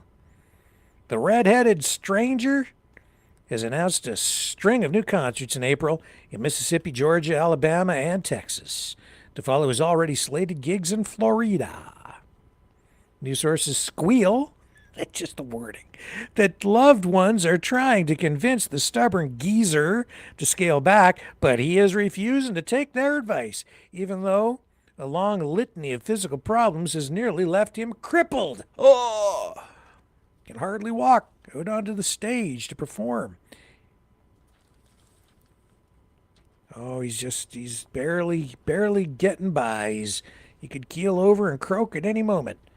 It's death watch on the concert tour with old Willie. Maybe smoking a little too much of the ganja. Sources confide that over the years, Willie's been plagued by pneumonia, emphysema. I can't imagine where that might have come from. Emphysema, type 2 diabetes, and respiratory problems. Respiratory problems? Yeah, maybe that has something to do with all the stuff you've been inhaling into your lungs. And not even his CBD gummies can cure the former pot puffer's ills at this point. Yeah, I don't think it's healthy to suck any kind of smoke into your lungs. Just saying. Others may disagree. It's an awful lot for a man, it says here, about to turn 92. Well, I guess you're doing okay if you're 92. And he'll be on the road for weeks again, warns the tipster, who shall remain nameless. Speaking of Peter Navarro and not commenting on stories without named sources, he has in the past. These tabloids, you can absolutely trust them, even though they make regular, habitual use of unnamed sources. What else do we have here? We have a story I'm not going to read because it doesn't interest me. Oh, Mel's Hollywood redemption. Oh, yeah. Trump's like finding all kinds of ways to pay forward political patronage to his friends, especially those people like Mel Gibson, who he's unleashed on Hollywood. Make no mistake of that. Pariah gets new juice for comeback. After living in disgrace for years, Mel Gibson is tickled pink over his amazing new gig as President Donald Trump's special envoy to Hollywood, sources say, and he's vowing to clean up the industry while getting sweet revenge on his many woke enemies. Trump tapped the 69-year-old Braveheart Oscar winner, along with fellow conservative stars Sylvester Stallone and Jon Voight, as special ambassadors for Hollywood, with the goal of bringing back business lost to foreign countries. Mel hasn't lost that fire in his belly, it says here. He's still a proud guy who doesn't take something tea. And that's a big reason, presumably, why Trump has brought him in, blabs an insider who shall remain nameless. The mission is to take a broom to woke Hollywood, reward those who aren't being fairly recognized, and effectively destroy the bloodsuckers who have been stinking up this town for too long. I told you, it's a war on liberalism. And it's extending into Hollywood. Trump sent three of his operatives, Mel Gibson, Sylvester Stallone, and Jon Voight, over to L.A., Hollywood, California, to wreak havoc. It's like, go get them. The Department of Getting Even. Fears for friends. Aniston wants to burst Schwimmer's love balloon. There it is right there. Friends. With benefits, maybe? Busybody Jennifer Aniston is worried about another one of her friends, David Schwimmer, after the love-bitten actor started dating a gal half his age. Say sources, Jen can't help meddling, and David means a great deal to her, shares an insider. She doesn't think this is a good match. David, who is 58, can you believe that? Has gone public with his new girlfriend, 29-year-old UCLA medical student, Eliana Jalkovsky. Don't know her. The two lovebirds were recently spotted on a romantic date at Spago in Beverly Hills, Billy's. Whatever, man. Whatever. Kids vet Angie's love life. Yeah, Mom, are you going out on a date again? Angelina Jolie. Single mom Angelina Jolie hasn't given up on finding a new man. To let her kids, who are begging her to let love back into her life, play matchmaker. Sources, who shall remain nameless, tell the Globe. Always, they have to remain nameless. Insiders say the 49-year-old Maleficent star has made it clear anyone she dates needs to get her kids' blessing. Quote, being a mom comes first to her, so she's not going to give anyone a second look if her kids don't approve, spills a spy who shall remain nameless. You've got the idea. Oh, there's a picture of her kids. She's such a great mom. Model mom, Angelina Jolie, right? Oh, and look at all the men she's been through. this woman. Why can't she keep a man? What's the problem? People are always saying how gorgeous she is and everything. Seems to me she's got to be pretty high maintenance if she lands Brad Pitt. But maybe he was out of her league. Maybe Johnny Lee Miller, Akala, and Chris Rock were out of her league. I assume that these pictures are down on the bottom because they're all her old flames. Tom and Engelbert Humperstink. Rivals keep feud alive for 60 years. Engelbert Humperstink. Do you remember Engelbert Humperdinck? Now it's Engelbert Humperstink, according to the Globe. There. Engelbert? What's the problem? British singer Engelbert Humperdinck.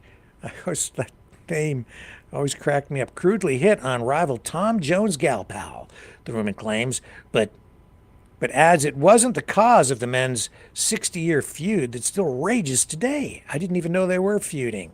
It's all news to me. I missed the news for 60 years. Too busy traveling through time.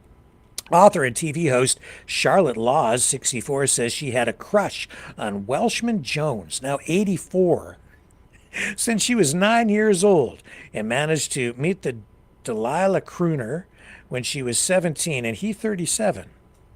Later, leading to a 3-year romance. Are you getting all the numbers? 84, 9, 17, 37. Who's into numerology? What does all this mean? It's a conspiracy. Engelbert Humperdinck, who's 88 years old now, tried to seduce her, it says. Can you imagine that? I don't think he was 88 when he did it, though. Is he still able to do that kind of thing? She'd gone to see Humperdinck at Las Vegas MGM Hotel around 1980 and managed to meet him backstage, she recalls. A backstage encounter. He was patting the sofa for me to come and sit next to him, she says, and so I sat next to him, and we talked for a little bit, and then he tried to kiss me, she says. And I said, I have really strict morals. And he said, oh, I respect that very much, which I didn't really believe. And then he just got up and he dropped his pants. What the hell is this? The shocking incident. Wouldn't that constitute some sort of a inappropriate moment? Sexual charges, maybe? The shocking incident was not the root of the feud between the singers, insists Laws, 64. Humperdinck. Oh, my God. And the name with this story. Humperdinck, who denies Humperdinck? Oh, my. Oh, no. Okay. I can't believe this. This is why his name was just always terrible to me. Humperdinck, who denies he put the moves on her, refuses to reveal the cause of the bad blood except to say, quote, it's nothing to do with women or the business. It was something else. And I don't think it's suitable to talk about it. Yeah, I don't think it is in this case. Laws says Engelbert said he didn't make a pass at me. That's just not true. And I'm also not the cause of their dispute because that was at least a decade or 2 decades before I ever came into the picture.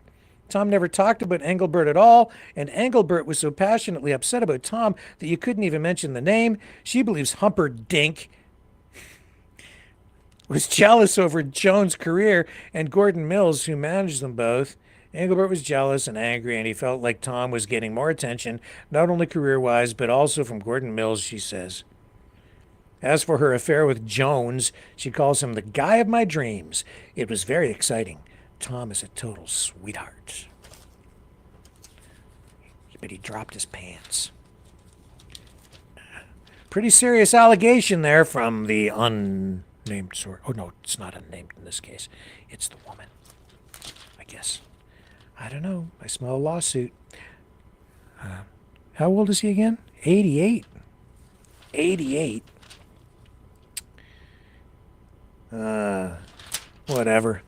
What else we got here? Celebrity Buzz, Hollywood's Inside Scoop, Fat Cat Blabs. Rapper Chris sues over film's bad rap. Nah, who cares? Oh, we got other stuff. Oh, here's a Diddy story. You want a little Diddy on Diddy? Diddy's scary death threat. It's just a little ditty right here.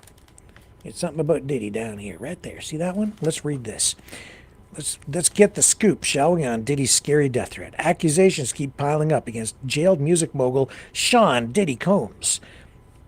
The latest comes on the new investigation Discovery docuseries The Fall of Diddy. From the former editor of Vibe magazine, Danielle Smith, Diddy's currently in the slammer, awaiting trial for sex-related crimes.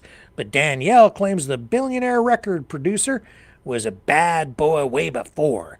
She claims that in 1997 he flew into a rage when she refused to show him an early peek at the magazine cover he was on. She claims he said he'd see me dead in a trunk if I didn't show it to him. And later, quote, he had come up to the Vibe offices with two tough guys looking for me. The editor says he later apologized and they worked together again over the years, which she now regrets.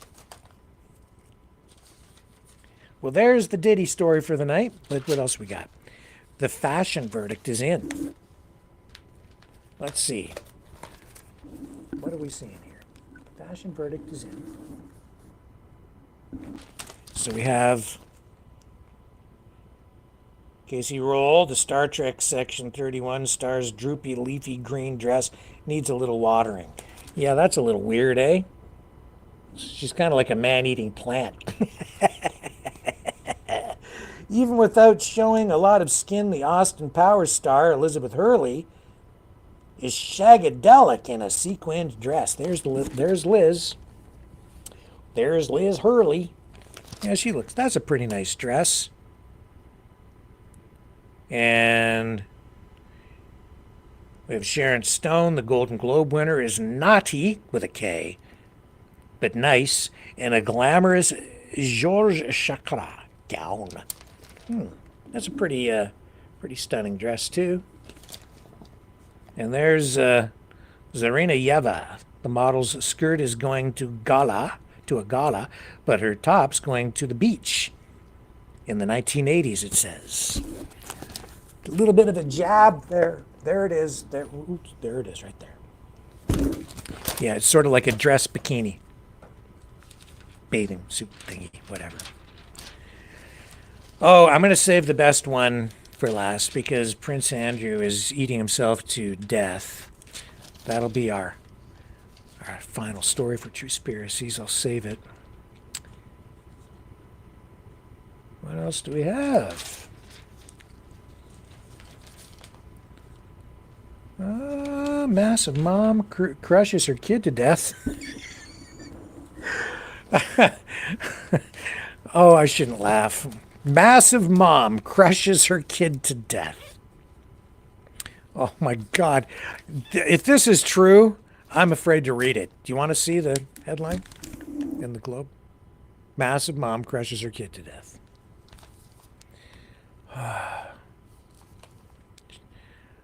I'm going to be careful with this.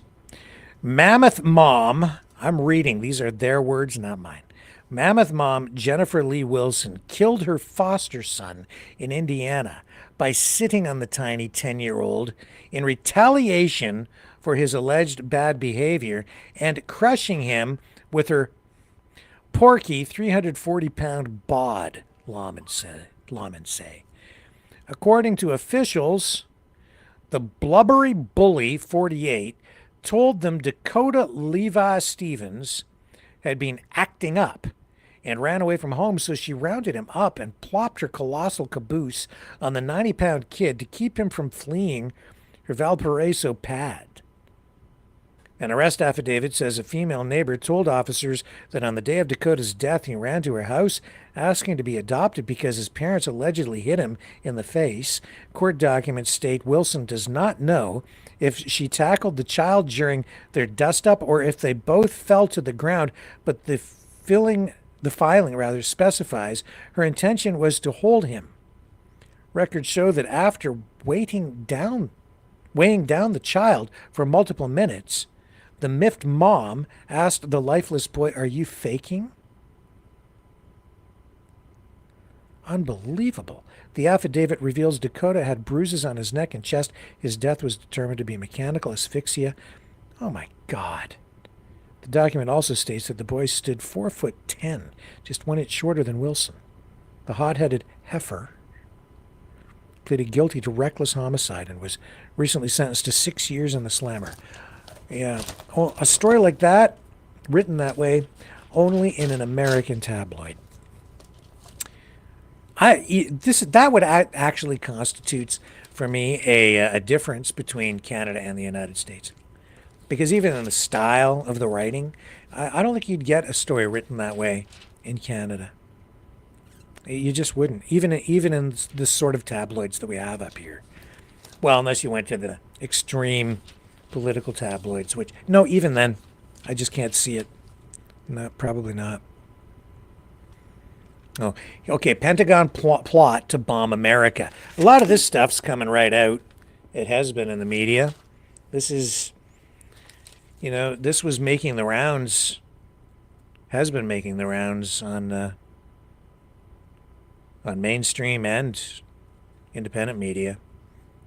Scheming Pentagon brass plotted to carry out sinister acts of sabotage in U.S. soil and potentially kill civilian refugees as part of a false flag operation. No, I haven't seen this before. False flag operation to ignite public support for invading communist Cuba and to toppling its then dictator Fidel Castro's secret military documents reveal. Oh, this is old stuff. According to the unearthed files dated March 1962, the shocking list of acts that the Pentagon planned to pin on Castro include orchestrating a communist Cuba terror campaign in Miami or Washington, D.C. that would involve exploding a few plastic bombs in carefully chosen spots. Okay. Well, we're all waiting for the JFK files to come out. Still haven't seen them. And everybody's expecting the Epstein files to come out. We haven't seen those either. I'm wondering if we ever will. Jodie Foster driving her kid Bugsy. Remember she was in that movie Bugsy Malone a long time ago. Shows how old I am. Yeah, let's just skim over some of these. Dolly wants Billy Ray in rehab.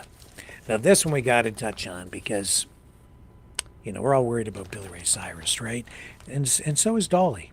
Country has been Billy Ray Cyrus's disastrous performance at President Donald Trump's inaugural ball. Remember when he did that? And alarmed his old family friend Dolly Parton to the point that she's urging him to go to rehab. While on stage at the Liberty Ball, Cyrus, 63, tried singing Old Town Road after an accompanying music video ended, but his voice was so weak and scratchy he had to ask the audience to sing along. Then he tried to blame technical difficulties, asking his crew, "Hey, is my guitar still on? I think they cut me off." Finally, he was forced to slink off stage, completely humiliated. On social media, observers said the achy, breaky heartbreaker seemed inebriated. The debacle raised new concerns among his friends and fans, and even prompted his son, Trace, 35, to post an emotional letter to his dad on Instagram, writing that Billy Ray has become someone he can barely recognize now. "It seems this world has beaten you down, and it's become obvious to everyone but you," he said. "Me and the girls have been genuinely worried about you for years, but you've pushed all of us away. We are all hanging on to memories of the man we once knew and hoping for the day he returns." And they have a mole with more information, and that mole shall remain nameless. Oh, Robert De Niro, the tough guy.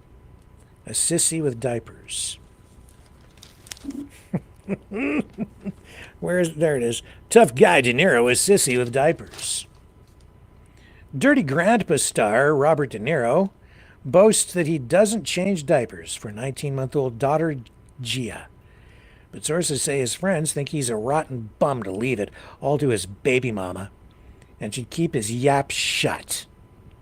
He's 81.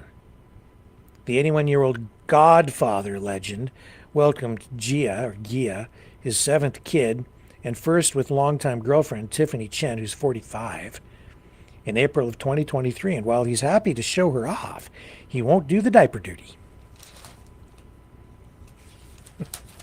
He's probably rich enough that he can just pay somebody to do it, so that she doesn't have to either, but who knows? Oh, yeah, like, is Donald Trump going to do anything about this guy? You know, since he's targeting everything that's, you know, woke, satanic, whatever. Like, is Marilyn Manson, like, not kind of in that vein? I saw him on The Tonight Show I've seen him, you know, he seems, actually, when he speaks, almost normal. Seems like a pretty normal guy. It's just the makeup. But I don't know, who was it that was dating him? It wasn't Alicia Silverstone, was it? It doesn't matter. Anyway, he's had some pretty high-profile lady friends over the years, and I've always wondered, like, I don't know, the makeup and the whole thing, it just creeps me out. It looks like something from Halloween, and I couldn't go near that. I don't know why women get attracted to stuff like that. Manson runs out the clock on sex charges. So sicko shock rocker Marilyn Manson has slithered out of being charged with the sexual abuse, rape, and torture of a number of women, it says. The LA County District Attorney said the allegations fell outside the statute of limitations or could not be proven beyond a reasonable doubt. At least a dozen women have come forward with claims against Manson, who is now 56, including Westworld star Evan Rachel Wood, 37. I remember that one, who dated Manson from 2007 to 2010. That's who it was. Besides allegations of sexual assault, cutting, and whippings, there were charges that Manson, whose legal name is Brian Warner, locked women in a tiny soundproof space as punishment. As Globe readers know, Wood accused Manson of mental, sexual, and physical abuse, then also shockingly charged he threatened to rape her then 8-year-old son, Jack. Manson sued her, claiming that she had a gal pal. Oh, my God.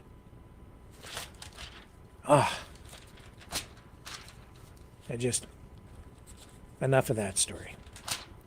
If you want to learn more, go back in time and pick up this old edition of the Globe. Jackson biopic, gotta be stopping something. Legal glitch sets movie back 6 months. So I guess they're making a movie about Michael Jackson, a biopic, and it says sources say filming will take a whopping 6 months to replace banned sections mentioning Jordan Chandler, the 13-year-old kid the star was accused of molesting. Right. Yeah, I remember all those accusations and the programs, the news programs, the news magazine programs on television about all of that stuff. But it seems that, the entertainment world just so wants to sort of forget about all of that stuff with Michael Jackson, the king of pop. A lot of money around that name, that brand, Michael Jackson. Pee-wee's plea from beyond the grave. Pee-wee Herman, deceased Pee-wee Herman, actor Paul Reubens, has made a shocking plea from beyond the grave, begging the public to forgive his sins and realize that he was not the child sex monster he was accused of being.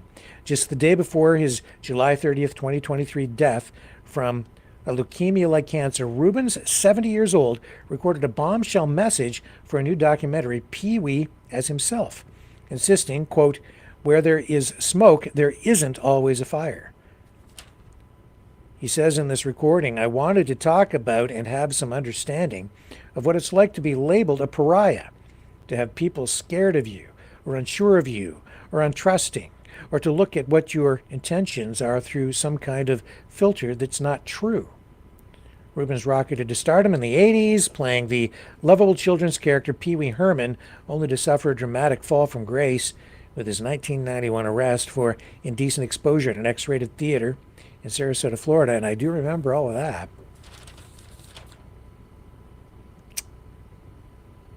Followed by a 2002 bust in LA on charges of possessing child pornography.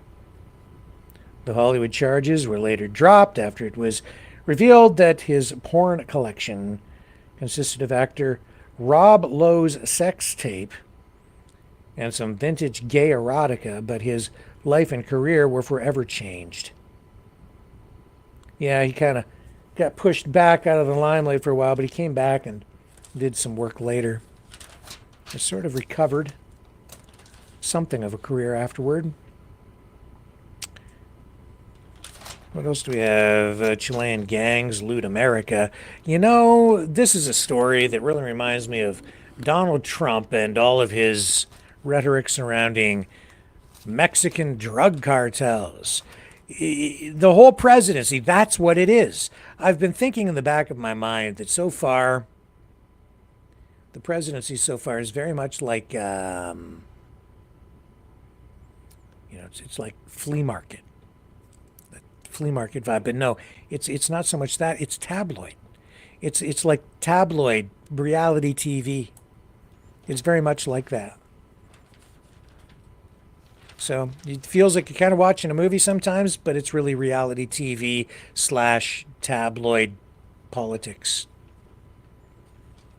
And Americans down there, you know, they a lot of it's tabloid journalism. That's a hot commodity on the U.S. side. The not so mighty Ducks. Something about the Emilio Estevez. It's nothing. They're just talking about how the movie was made back in 1992 and how some of the young cast members, despite a 2-week hockey boot camp before production got underway, were rank beginners on the rink. And even Estevez struggled at first. The production team had to use stunt doubles and strategic camera angles to cover up for some of their clumsiness. Well, America has come a long way in hockey since then, since '92, so much so that it made for a very exciting championship match between Canada and the U.S. at the Four Nations Hockey Tournament. Very good game, very good tournament. And let's go back to our final story in Truspiracies tonight, the Duke of Pork. Andrew's Revenge Tell-All. Plans toxic royal spill as payback for being the princely punching bag. But there are two stories regarding Andrew here, really. One says that peeved Prince Andrew is fuming over being iced out by Britain's royal family and their high society pals, and now the disgraced Duke of York is plotting to extract his revenge with a poison pen memoir. Sources, who shall remain nameless, squeal. Andrew's sick to death of being this punching bag for everyone, especially when there are plenty of people in his orbit who have gotten away with much worse, vents an insider. He knows more about people than anyone realizes, and he's decided it's time to start using that information. So as the Globe previously reported, sources spilled that Andrew's friendship with dead pedophile Jeffrey Epstein caused his late mother, Queen Elizabeth, to strip him of his royal duties and paycheck. In February of 2022, the Playboy Prince, once known as Randy Andy, settled a scandalous sex abuse lawsuit brought against him by Epstein victim Virginia Giuffre for a reported $16 million. Andrew, 64 years old, denies 41-year-old Giuffre's claim that he had sex with her when she was just 17 after she was served up by accused sex trafficker Epstein. But that didn't save the Duke's skin with the Queen or King Charles, who assumed the throne in September of 22. As Globe also reported, courtiers confided that Charles, 76, intent on booting his scandal-tarred brother from the palace-owned Royal Lodge in Windsor, has stripped him of his $1.29 million annual allowance and shut down his 7-figure security detail. Blah, blah, blah, blah, blah. We all know where that goes. And here's the side B of the Prince Andrew story tonight to conclude this episode of Truspiracies. the Duke of Pork. Prince Andrew goes to pieces as scandals wear him down.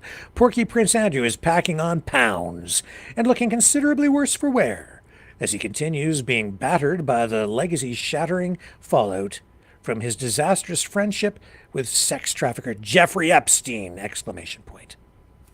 Shocking new images show the once dashing new dumpy Duke of York, 64 years old, looking in terrible shape, with his once lean, handsome face now a puffy mask framed by fatty jowls. One medical expert estimates that he's gained 72 pounds and now carries 237 pounds on his 6-foot frame. Royal sources say they fear Andrew is slowly eating and drinking himself to death. Dun, dun, dun, dun. Here. Oh, yes, that's right. It says here that, quote, Andrew is barely sleeping and he's drinking far too much, whispers a palace courtier, who shall remain nameless.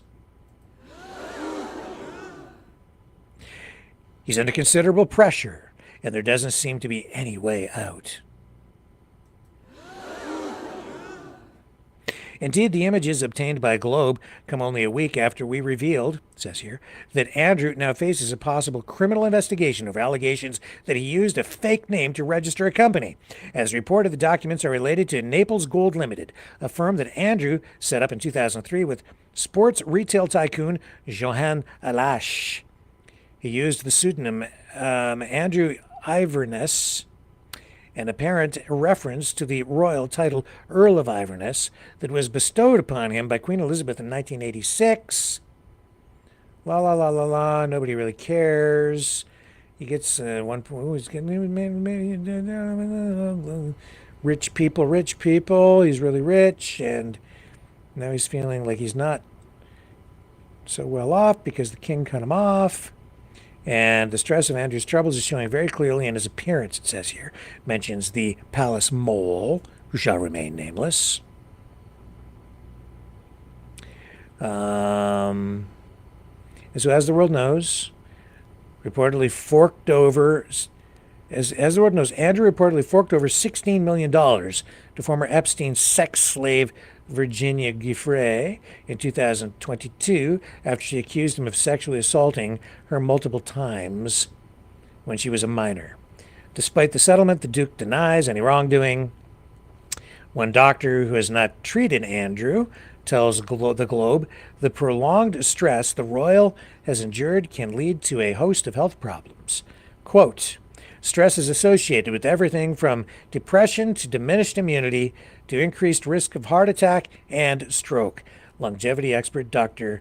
Gabe Merkin notes. Do you remember Gabe Merkin? I don't know, he must still be doing some broadcasting. The Merkin Report? Yeah.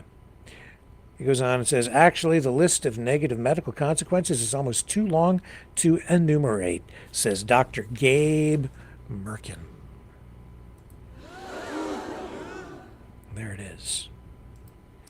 Okay, and that concludes this episode of Truspiracies. And since I promised we would go to the phones, we will do just that. So now is your chance to call in. Here's the number. Okay, Mavericks, it's call-in time.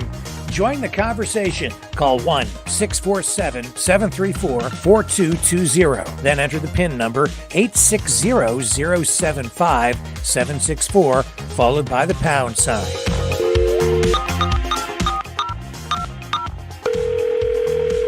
Exercise your right to free speech. Call 1-647-734-4220. Then enter the PIN number 860-075-764, followed by the pound sign.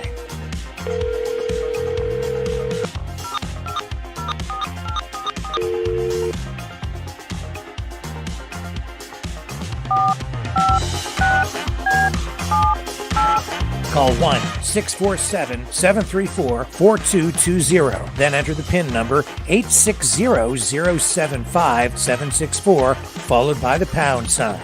Maverick News. Call now. The world is watching, and listening to you.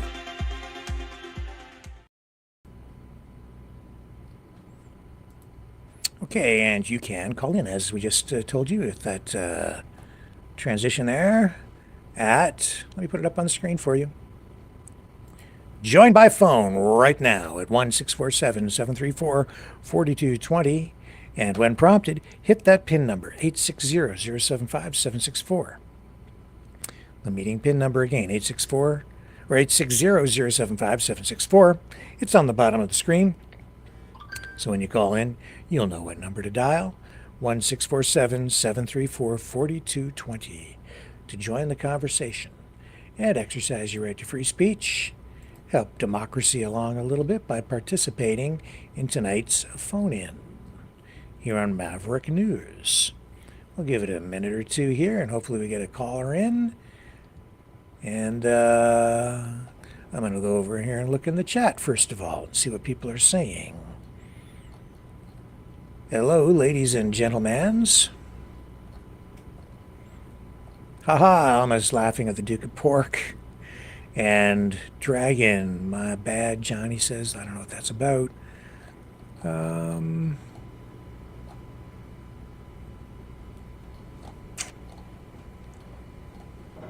Yeah, I'm a Humperdinck must have got a little poker on at 88. He put on some great music. He did.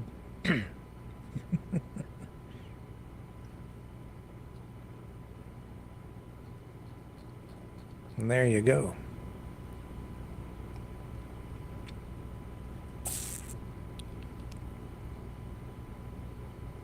Yeah. Okay, I'm just waiting for calls. So again, you can call in at 1-647-734-4220. PIN number. Meeting PIN is 860-075-764, followed by the pound sign. Call now, call often. And I'm going to cue something else up here, so just give me a moment. I'll be right back.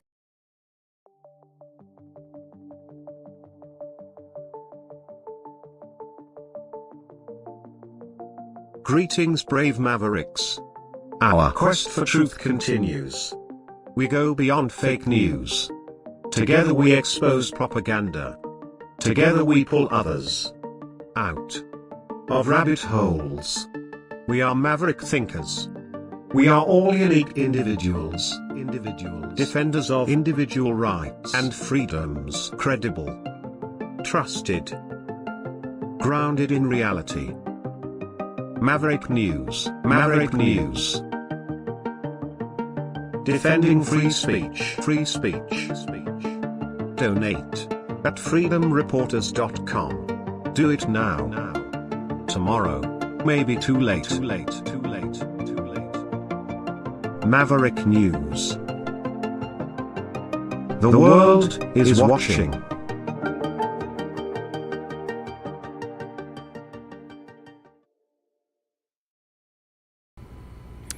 Yeah, and then there's this other story, fresh tonight.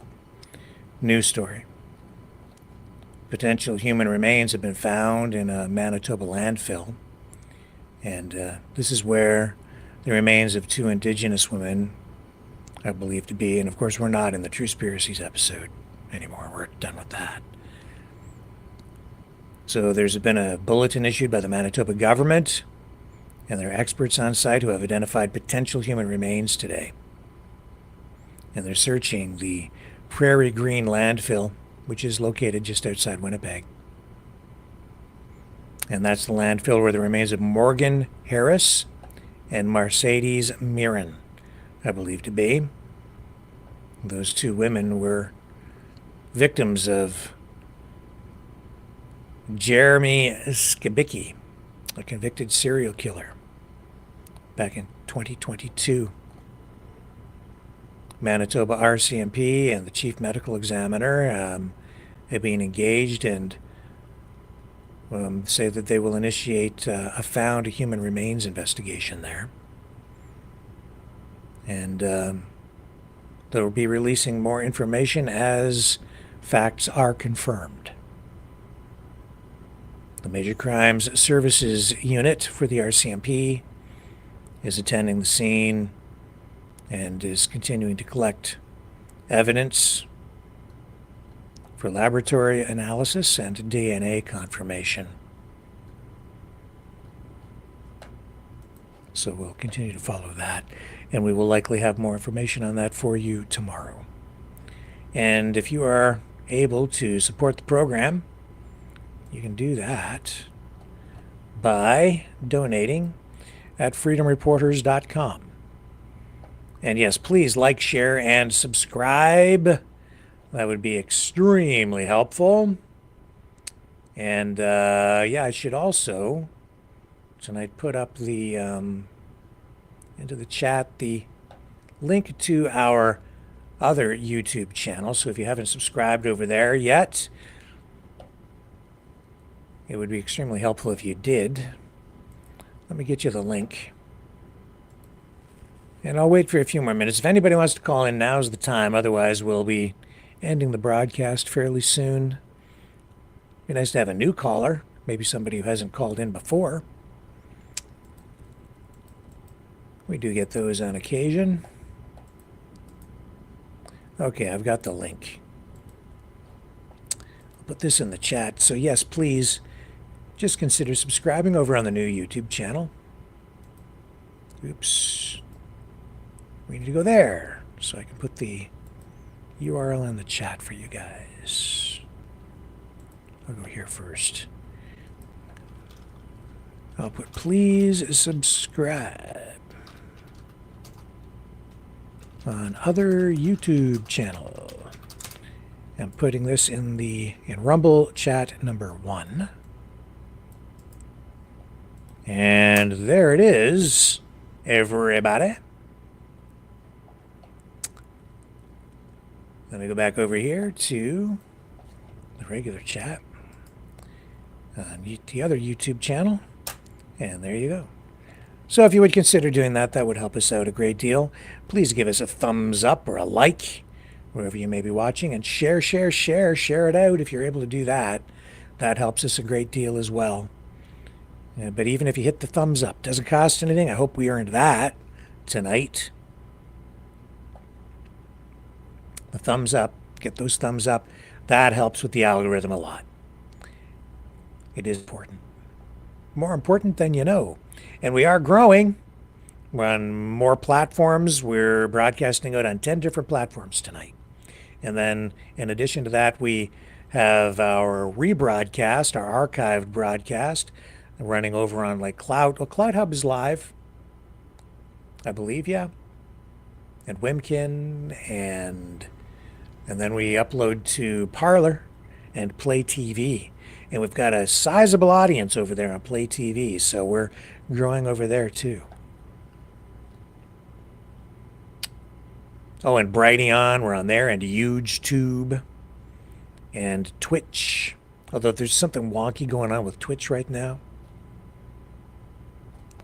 Very strange video platform, Twitch, and Odyssey. Doesn't seem like they have many viewers over there. But maybe we're just not doing it right. Not getting much traction on Odyssey. I have to be straight up and honest. And Mofo. Ring-a-ding, eh? Singled out. I don't know what that is. Mofo 13. Let me put the phone number back up on the screen.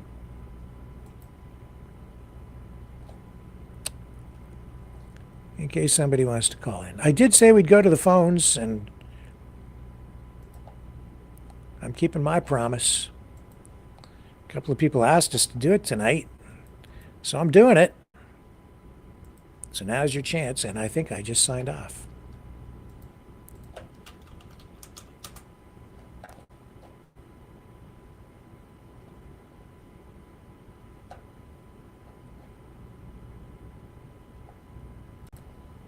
Oh no, I'm still there. I thought we had our internet connection cut again.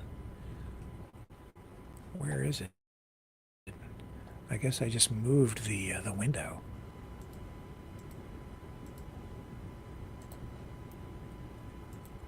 That's odd. More technical problems developing. As soon as we get into doing complicated technical things start to fall apart. Now I've got multiple audio in my ears. I am sorry, but I have dual audio with a delay in my head. Let me get rid of this one. All right. Am I still on? Now we're on. There we go. Okay. Now let me bring up the call in. Anybody want to call in tonight? Are we going to have dead air? Maybe we've got a technical problem? Let me see.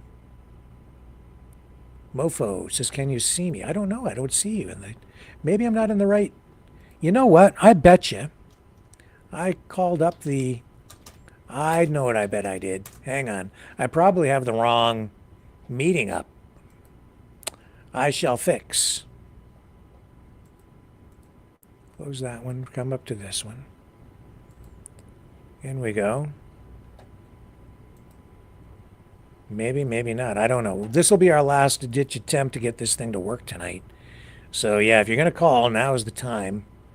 I don't know if we were having maybe we're having a technical problem, but I believe I've got it all set up properly now. So call in if you're going to do it. Otherwise, I'm going to head out and do some other things because it's starting to get late.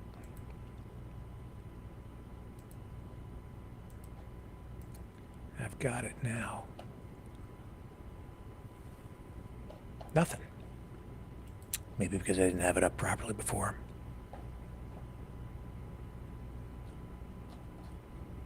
Lois says, never mind. Anyway, yes.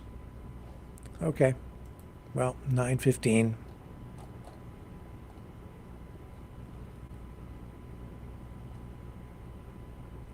And I'm just looking in the chat here on Rumble.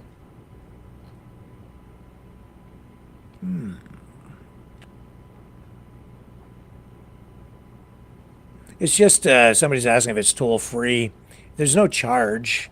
It's not a toll free number. So I don't know where you're calling from, but it's actually a VoIP number. But it doesn't cost you anything to phone it, as some of those systems do. Okay, here we go. Here's our first caller. I do believe we have our first caller on the line. And who do we have coming up? There we go. All right, who's on the line?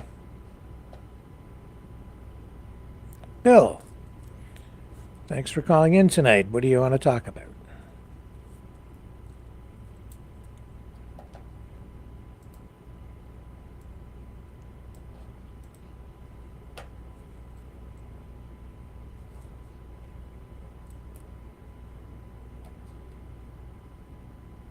With regard to the thing going on, you're talking about Trump 51st state stuff or other stuff?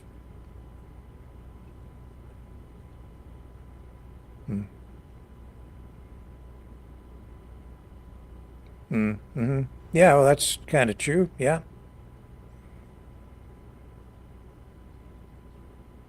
Oh, hang on a sec. You know what? I don't have you up on the screen. Sorry about that. Let's start all over again. By me. Okay, here we go. I've got you now. All right, let's start from the beginning. Yeah, what do you want to talk about tonight, Bill? Now that your audio is actually flowing through the system. Sorry.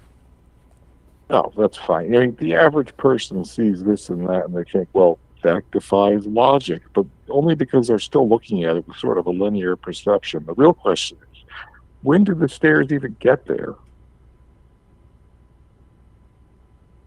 Okay.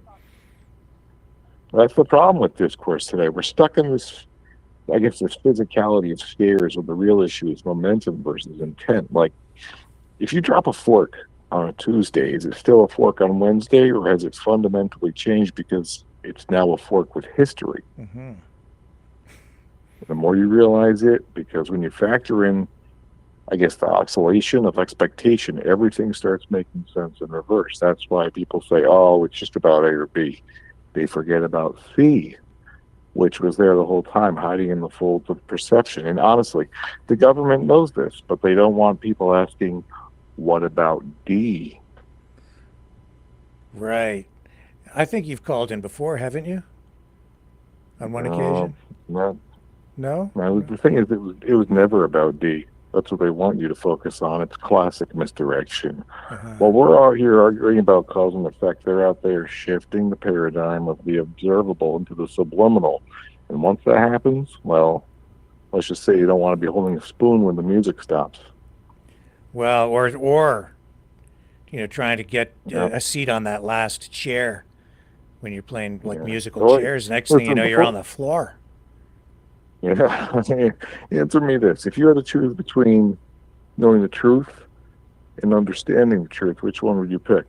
I would only say what is truth, because it's really subjective in a non-linear sort of fashion, right? Well, I guess that means you've already chosen not to know. Anyway, stay vigilant. You'll notice the patterns soon.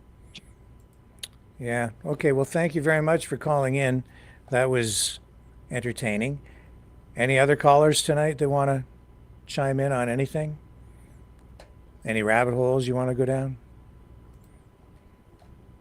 I think that our last caller has phoned in, at least on one other occasion, because I remember the well, maybe it was somebody else, but I sort of remember the style. It was interesting. Well, that gets us down really, really close to the bottom of the hour here. And this has been a very weird broadcast in a very weird time. Let's just kind of bring things to a conclusion here tonight, shall we? I can only say that it is a weird time, and we started off with John Diefenbaker and his I Am a Canadian recording, and I still find inspiration in that today, and I'm hoping for a peaceful and prosperous resolution to all this craziness that is going on right now and everything coming out of the White House. And I'm looking ahead to Friday when Zelensky visits the White House, maybe to sign that rare earth minerals deal, which may or may not provide security guarantees and have some sort of major impact on what happens over in Ukraine with the war. But I think things are still very much in flux with all of that. And tomorrow, if all goes well, we should have a very special broadcast, a special Maverick News program with a review of some information that we've revealed before, and a new perspective on some of the information that we've revealed before regarding the 51st state issue and issues of freedom and sovereignty.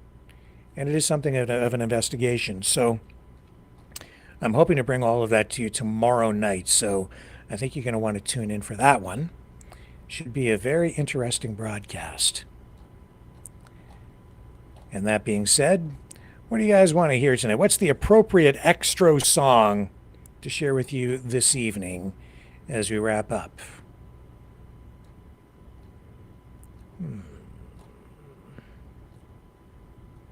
I am thinking just maybe something a little bit mindless, a little bit Americana, freedom-oriented. Oh, you know what? Not that one, not that one, not that one, not that one. Do I still have it in the mix up here? I think I do. People really like that song.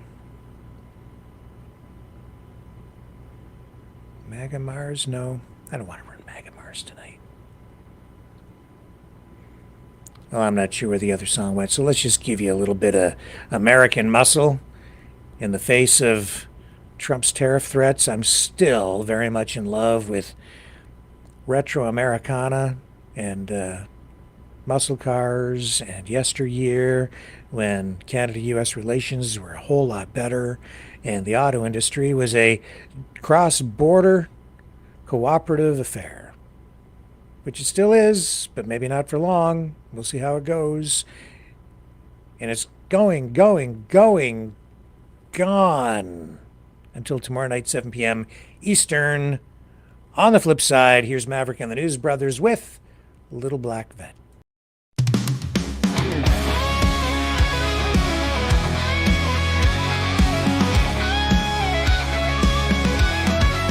Well, she's sitting in the driveway all dressed in black. Got that slick paint, you know she got the knack. Chrome glimmers in the moonlight, like a star on the rise. When I slide behind the wheel, I feel alive. Oh, I can't deny, got the little black vet, she's my midnight ride. Rolling down the highway with my girl by my side. Fast as a whisper, smooth as a dream. In my little black vet, we're a rock and roll team.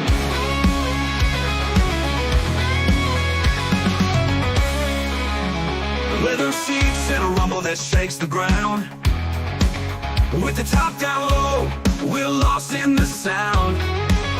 That engine growls like a lion's roar. Every mile we take, I just want more.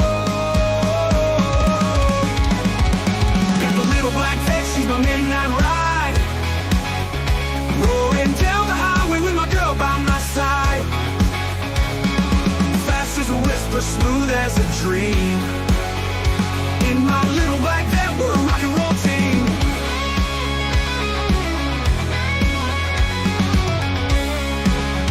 Oh, the world slows down when we hit that street. The wind in our hair can't be beat. With the guitar ring under the stars so bright. In my little black vet, everything feels right.